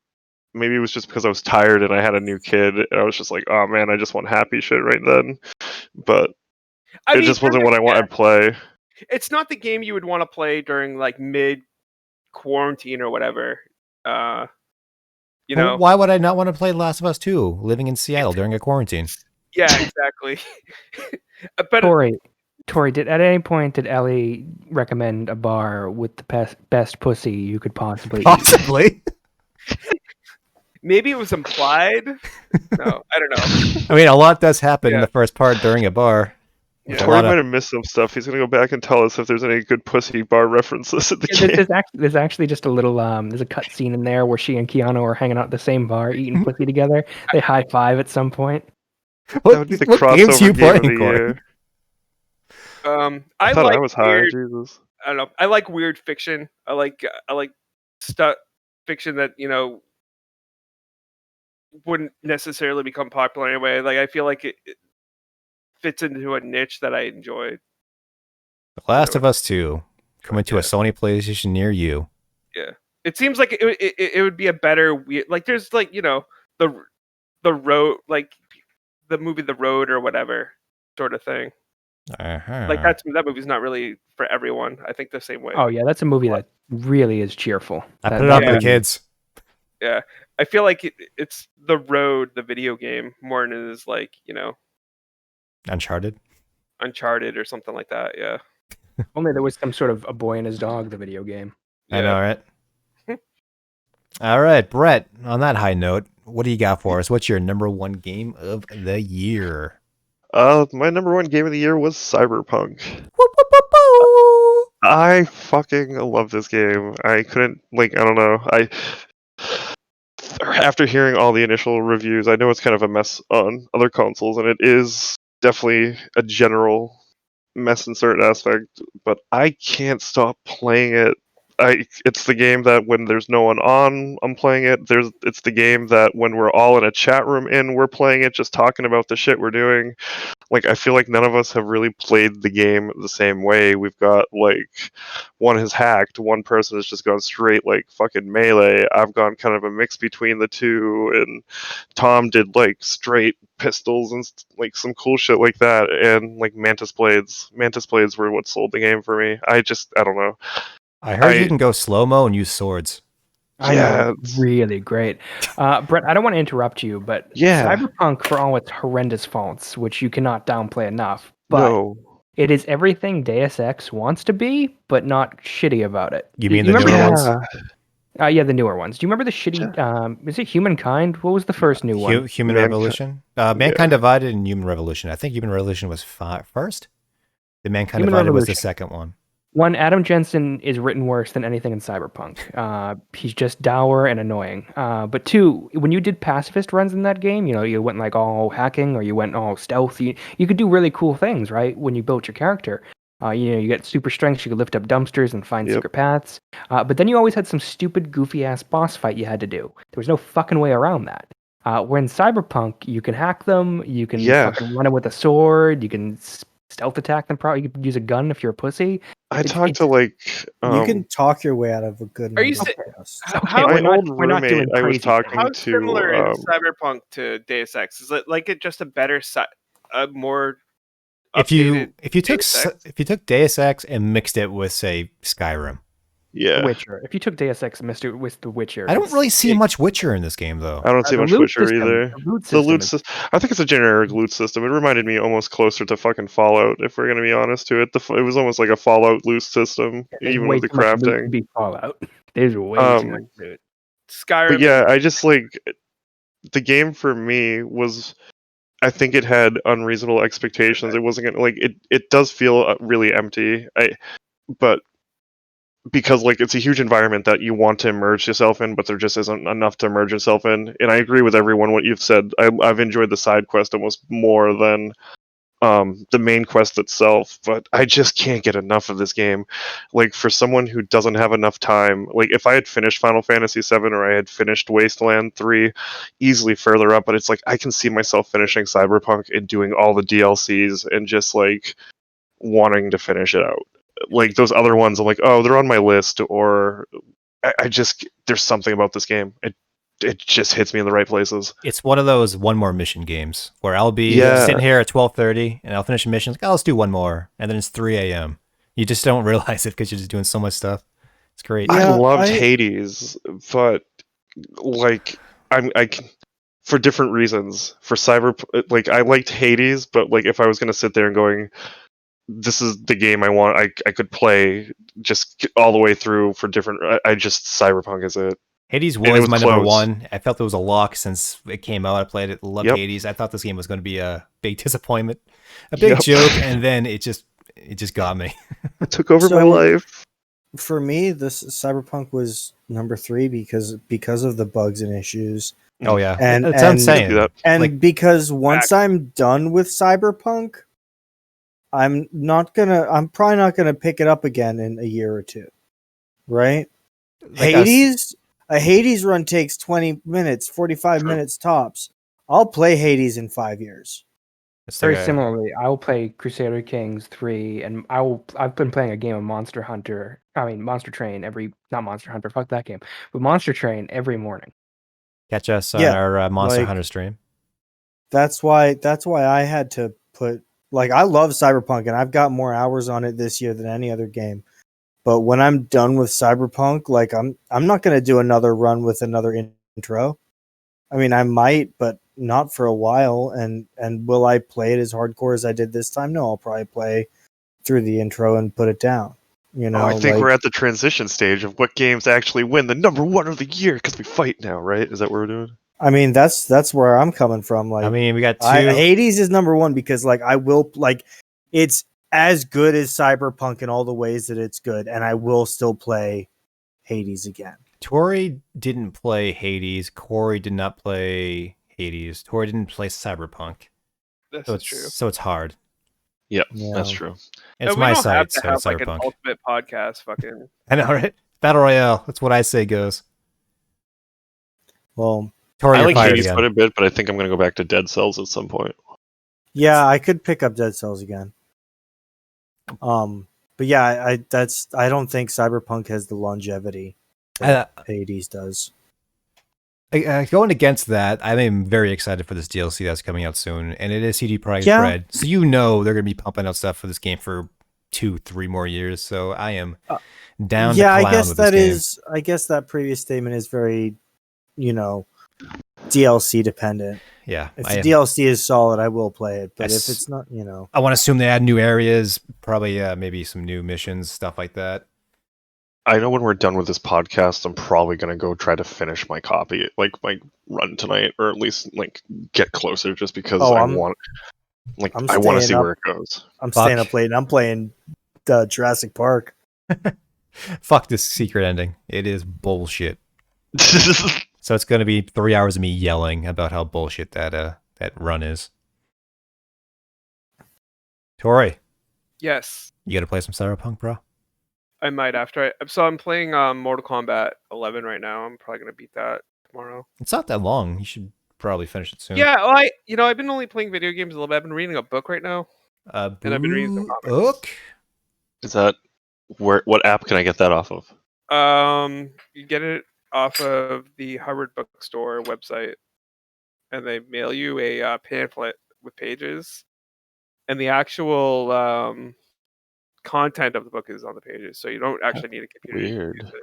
Yeah, it's super weird. Is it's this new, I think. Is this new book thing? Is it Ready Player 2? No, it's something Rachel bought me called. Oh, so it's a real book. Yeah, Hystopia. Oh, it's about a That's fun. Weird. Look it up if you want. Maybe I will. All right, so moving on to our next category. We have a 2020 look back, but I think that's pretty much been. Yeah, I think we just did that. I think we're good with that when stuff came out. It wasn't a great year, but we got some stuff.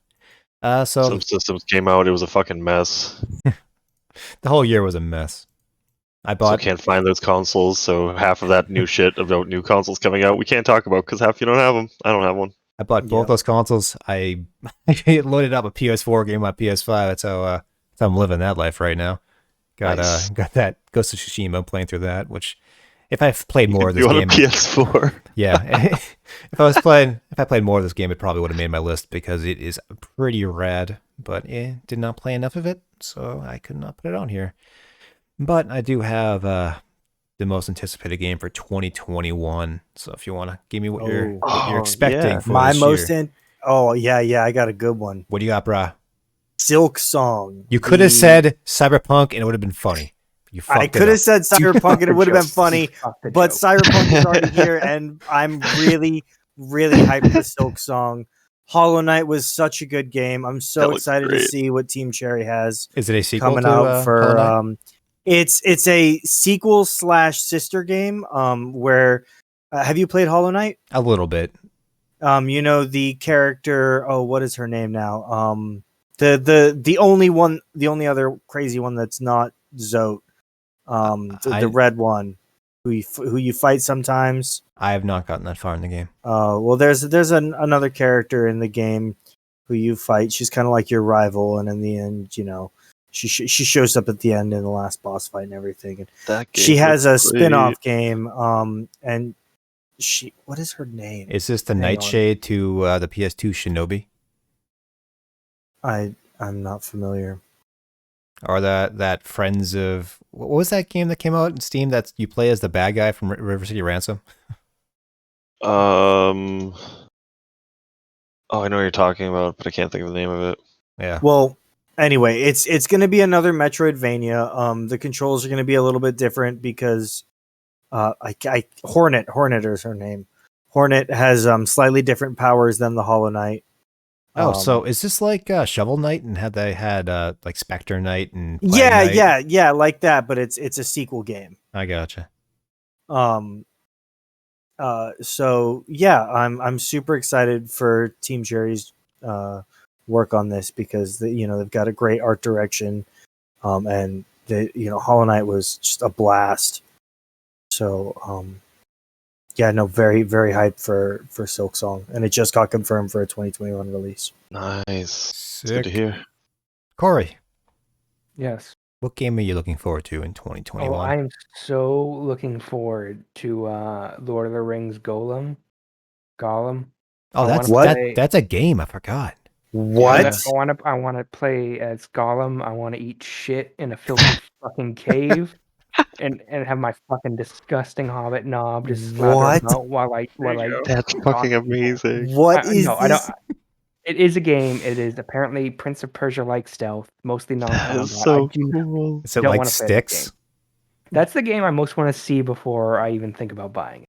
What, because it looks ridiculous. Is it Sticks with the license? I think it sticks with the license. Do you play as like young Gollum before he's like fully corrupted and gross? I think it's in between the two. Okay. You're on a fishing boat and then you beat your friend's head in with a rock.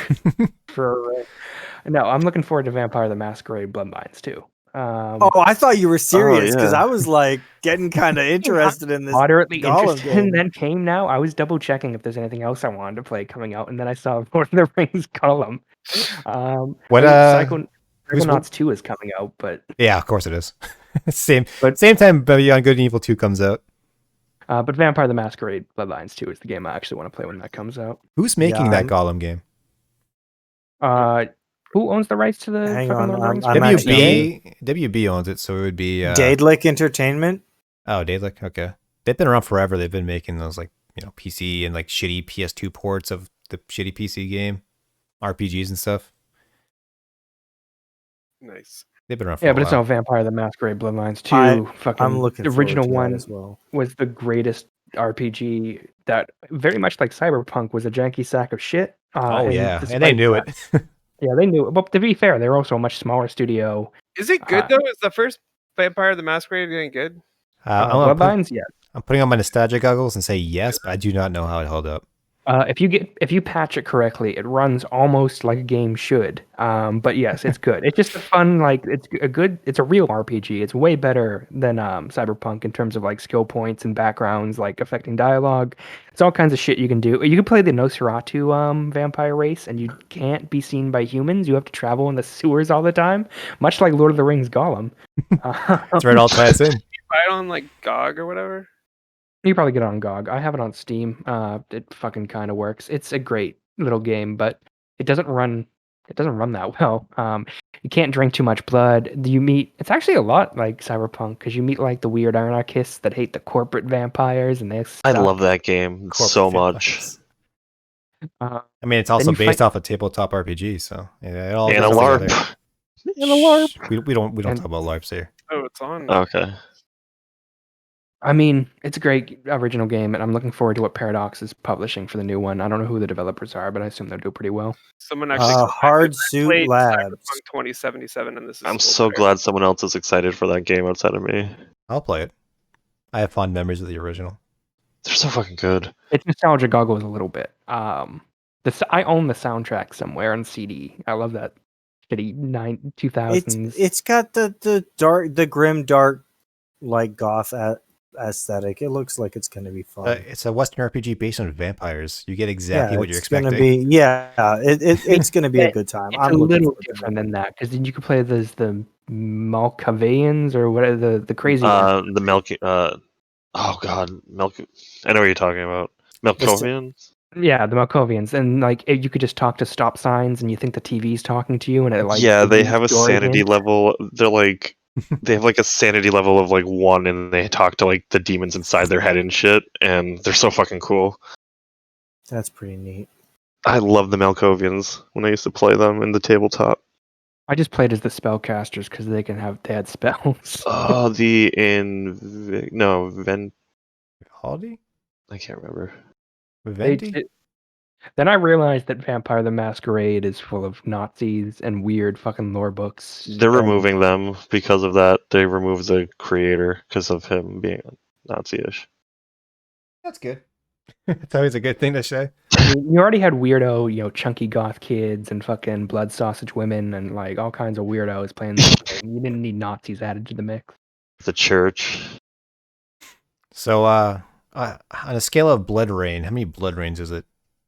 I don't think the vampires are super sexy in Vampire. No, not really. They're and like they- legit dead. In the original game, everyone looked like fucking PS1 models. It was one of the ugliest games I've ever played. But the charm is not the graphics. That's for certain. Oh god, do you remember that? There was one moment in that game, even with like fucking top of the line computer, if you went to like one of the werewolf ambushes, your PC would be at like 1 frame a second, and it was like a stop motion movie all of a sudden. Was there smoke involved? No, a wall collapsed. Oh, okay. I know a lot It was of red- games don't know how to handle smoke correctly.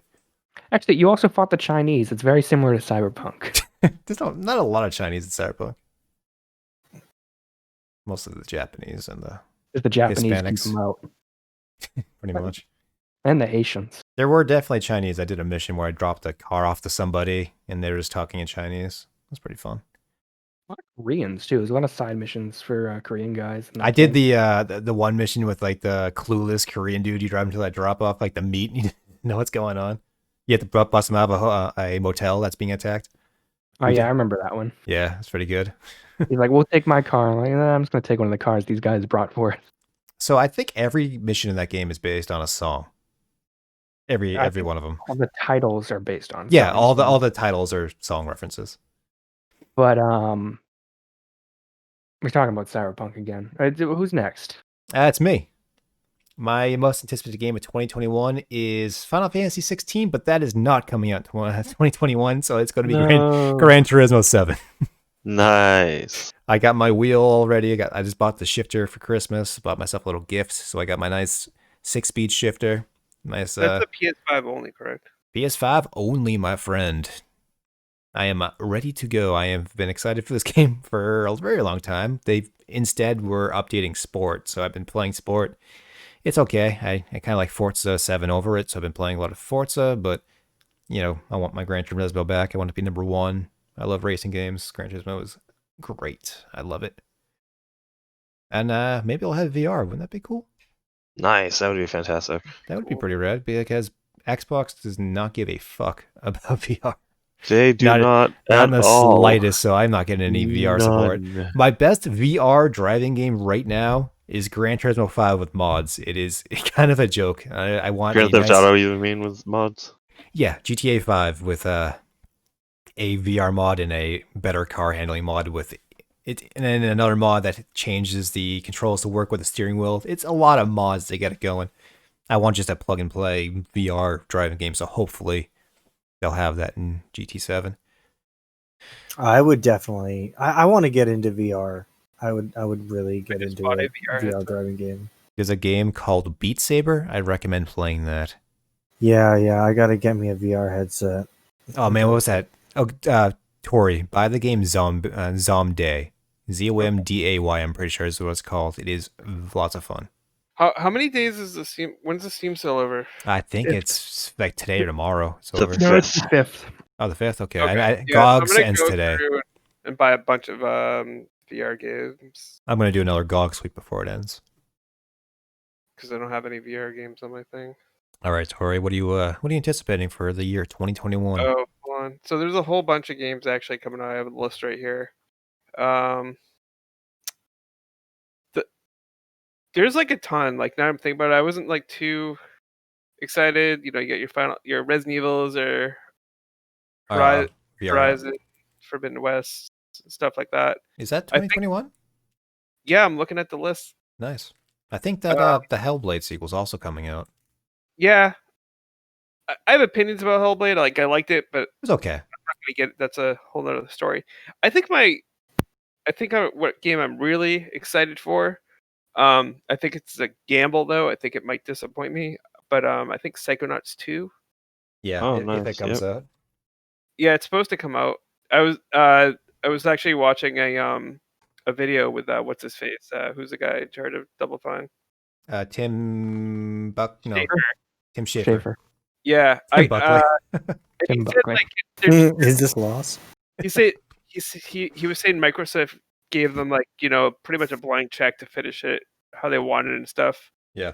They only had to cut a few things just to like actually not have the production go on forever and stuff like that. And the videos and stuff I saw looked really cool. I really did like the first one because of how crazy and imaginative it was and stuff like that. I can't wait to see what they're gonna do with the second one. And if you guys play Psychonauts 2 or Psychonauts, have you guys beaten Psychonauts? I've never finished the first Psychonauts. I started it. I couldn't really get into it. I don't know. I did it on the Xbox, but now I have a GOG copy, so I should just install it and give it a play. It's okay. So the thing about the first Psychonauts is like the first half of the game is good and it's funny and everything like that. But once you get to that second half, man, like some of the people's minds you go into, it's just it really ramps up. Like most of the best parts of that game are in the second half. Okay, I thought you were going the other way with that. I thought you say it gets real shitty, so it's good to hear it gets better. Yeah. Is that something you heard before? No, I haven't heard much about the game at all. Yeah. No, it's always been one of those games that when you do hear about it, it's usually somebody's like hidden gem favorite, but it's never really that talked about. Yeah. It's in a weird space though, right? Because it came out in like 2004 or something like that. Yeah, that sounds right. And the humor, I think, it can be best described as like Invader Zim or something like that. But I think it doesn't help that the voice of the main character is the voice of an angry beaver. Yeah. Which one, Norbert or Daggett? Angry Beavers. Is Daggett the brown one? He's the brown beaver. That's Daggett, yeah. So I think like maybe it's aged a little bit in terms of humor. And it's definitely for people who are a little bit younger and stuff like that. But it's still a pretty good game. I think I would play it just for how surreal like it is, like going into each person's mind and stuff like that. You heard it here first, everybody. Get ready for the Psychonauts 1 stream over here in Dynamyte. Yeah, I would watch. That's pretty cool. It's like it's a combination of a platformer game and then a adventure game, because Tim Schafer made all those famous point and click games. Yeah. Famous. So can we just say right classics. now, I am so glad. Tentacle 2, etc. I'm so glad point and click is dead. It's the worst thing that's ever happened to video games. I love a lot of those games. I do like a lot of them though. Police Quest. Tell it to any grandma with a Facebook browser. Yeah, no, I like point and King's click Quest. Point and click games are not puzzle. You just click around and then you find something. I guess that works. I was very much against the old style ones where you have to get like the pixel perfect click on like the random thing in the background. Some of them suck. They have to combine with some arbitrary item. The crazy logic where it's like, you combine yellow water with blue water, make green water, and that's basically juice. So that counts. What are you talking about? No, some of it's garbage. Okay, the moon logic is. You ever played the Neverhood? Yeah. That's a fun game. That's a good game. And then there, and then World of Horror is it's not like it's got like a menu. It's like menu driven, but it's a text based kind of clicky game. It's another adventure. You can do some point and click stuff, but like pure point and click adventure is just awful to me. I've always hated those games. I think the like late 80s, 90s ones that you're thinking of, like with the moon logic, like some of them, it's real bad, but some of them it's not. And I think, there's a certain amount of charm to those games. I don't know. I got a soft spot maybe. I don't know. I think Tim Schafer's game are really good examples of what they could do. Like obviously, the logic of the puzzle is always off, but I think the humor is really carries it and stuff like that. But anyway, Psychonauts 1 is not a point and click adventure, but it does have the thing where you have to find, an object and then use the object on like another object to continue the plot and everything like that. I'm going to retroactively update my anticipation for 2021 to be anything by Microsoft. Something they have made that comes out. They bought all those Psychonauts studios. 2? I know. You get Psychonauts 2, you got whatever Will that fucking be Obsidian's on working on. Game Pass? Psychonauts 2 is 100%. going to be on Game Pass? That's 100%. fucking exciting. 100%. I don't want to pay fucking money for Is that new game from Obsidian coming out next year? Which the sequel to the Outer Worlds or the the anti-Fallout one? No, Sorry, the the fantasy Skyrim. one. Yeah, the fantasy Yeah, one. I don't know. So that comes out, I'm changing it to that. I'm down for that game. That and Elden Ring. I'm kind of my fantasy Oh setting. boy, Elden Ring. We get to have George R.R. Martin get off his fucking couch for 5 minutes. You hit square Hey, to leave eat. GRM alone. Hit square please. to chow down a turkey leg. Just Blood Bowl 3 is supposed to come out, Brett, next year. Oh, sick. That's pretty cool. All right, Brett. What's your anticipation for 2021? There's a game called Ghostwire Tokyo that looks fucking neat. That sounds familiar. I don't remember what it is though. It's Is that the like- cat one? Is that the cat game? No, it's this Oh. like weird one where there's like weird death in supernatural in Japan, and you have to go investigate it. And it just looks neat. It's gonna be on the PS5 and Windows. Tokyo is overrun by deadly supernatural force after 99% of the city's population has vanished, and you have to use a powerful arsenal of spectral abilities to fight paranormal. So that seems neat. Who's making that? Oh, that sounds cool. It is being made by Bethesda. I mean, it's probably developed Ah, or published. So a cyberpunk situation. Yeah, it looks neat.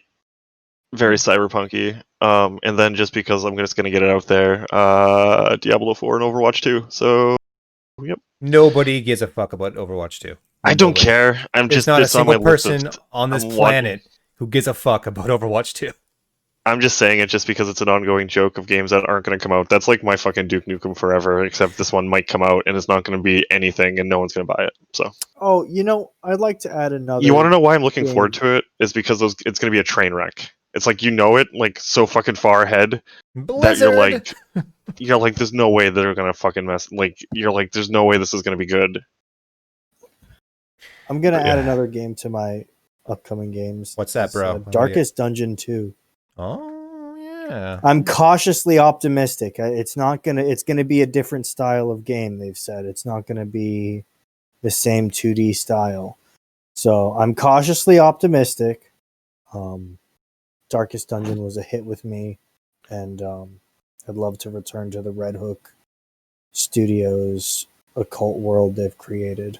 Also coming out with it's in beta right now or early access, but Rogue Legacy 2 is going to be out. Yeah, that looks like it'll be fun too. I And really new liked Rogue Pokemon Legacy. Snap. Oh yeah, the new Pokemon Snap game. Forgot about No that. Pokemon Snap. That's on my Oh, list. what? The one I might game I have like. to actually get a Switch. I'm so looking forward to it. It's like Ghostwire Tokyo, Pokemon Snap, and then like if Diablo and Overwatch come out. And in side note, it says because I hate myself, so it's kind of accurate. For soon releases, things coming out. I think it's in January. That Medium game. I don't know if you've seen that one. It's the one where you're I think she's an investigator, a woman investigator who can shift between it's like Silent Hill kind of like she can shift between current world and like the nightmare world. Oh, you mean like Soul Reaver? Yeah, sure, like Soul Reaver, but it's more Silent Hill like than Soul Reaver. It seems to Scott be Pilgrim vs. the World comes out this week, for the first time ever. 14th, Hell yeah! or next week. So we can actually play together online without these. Hell yeah, the complete edition's coming out, guys. Fuck it, I'll buy it again. I don't give a shit. Hell yeah, I'm down there with you. All right. So is that wrapping up our Game of the Year 2020? Yeah. I think it I is. think so. So Cyberpunk is everyone's game of the year. Is that what we're hearing? That's Cool. I think the official Game of So- the Year is Cyberpunk 2020. I think it's Crusader Kings 3. Get your tables out. It's We'll get gotta the be dice. Hades. We're playing some old fashioned Cyberpunk 2020. Oh, I'll do it. Hell I'll run the yeah. game. I will be the CPM, right? Cyberpunk DM? I have no Cyberpunk idea. Master? I have no fucking clue what that would be. I have no idea. All right. So Yeah. Thanks for Kramering in on us, Tory. It was a pleasure having Did you. I hope I added something to the conversation. You did. That was I fucking think you great. did. That was fun. Appreciate you stopping in.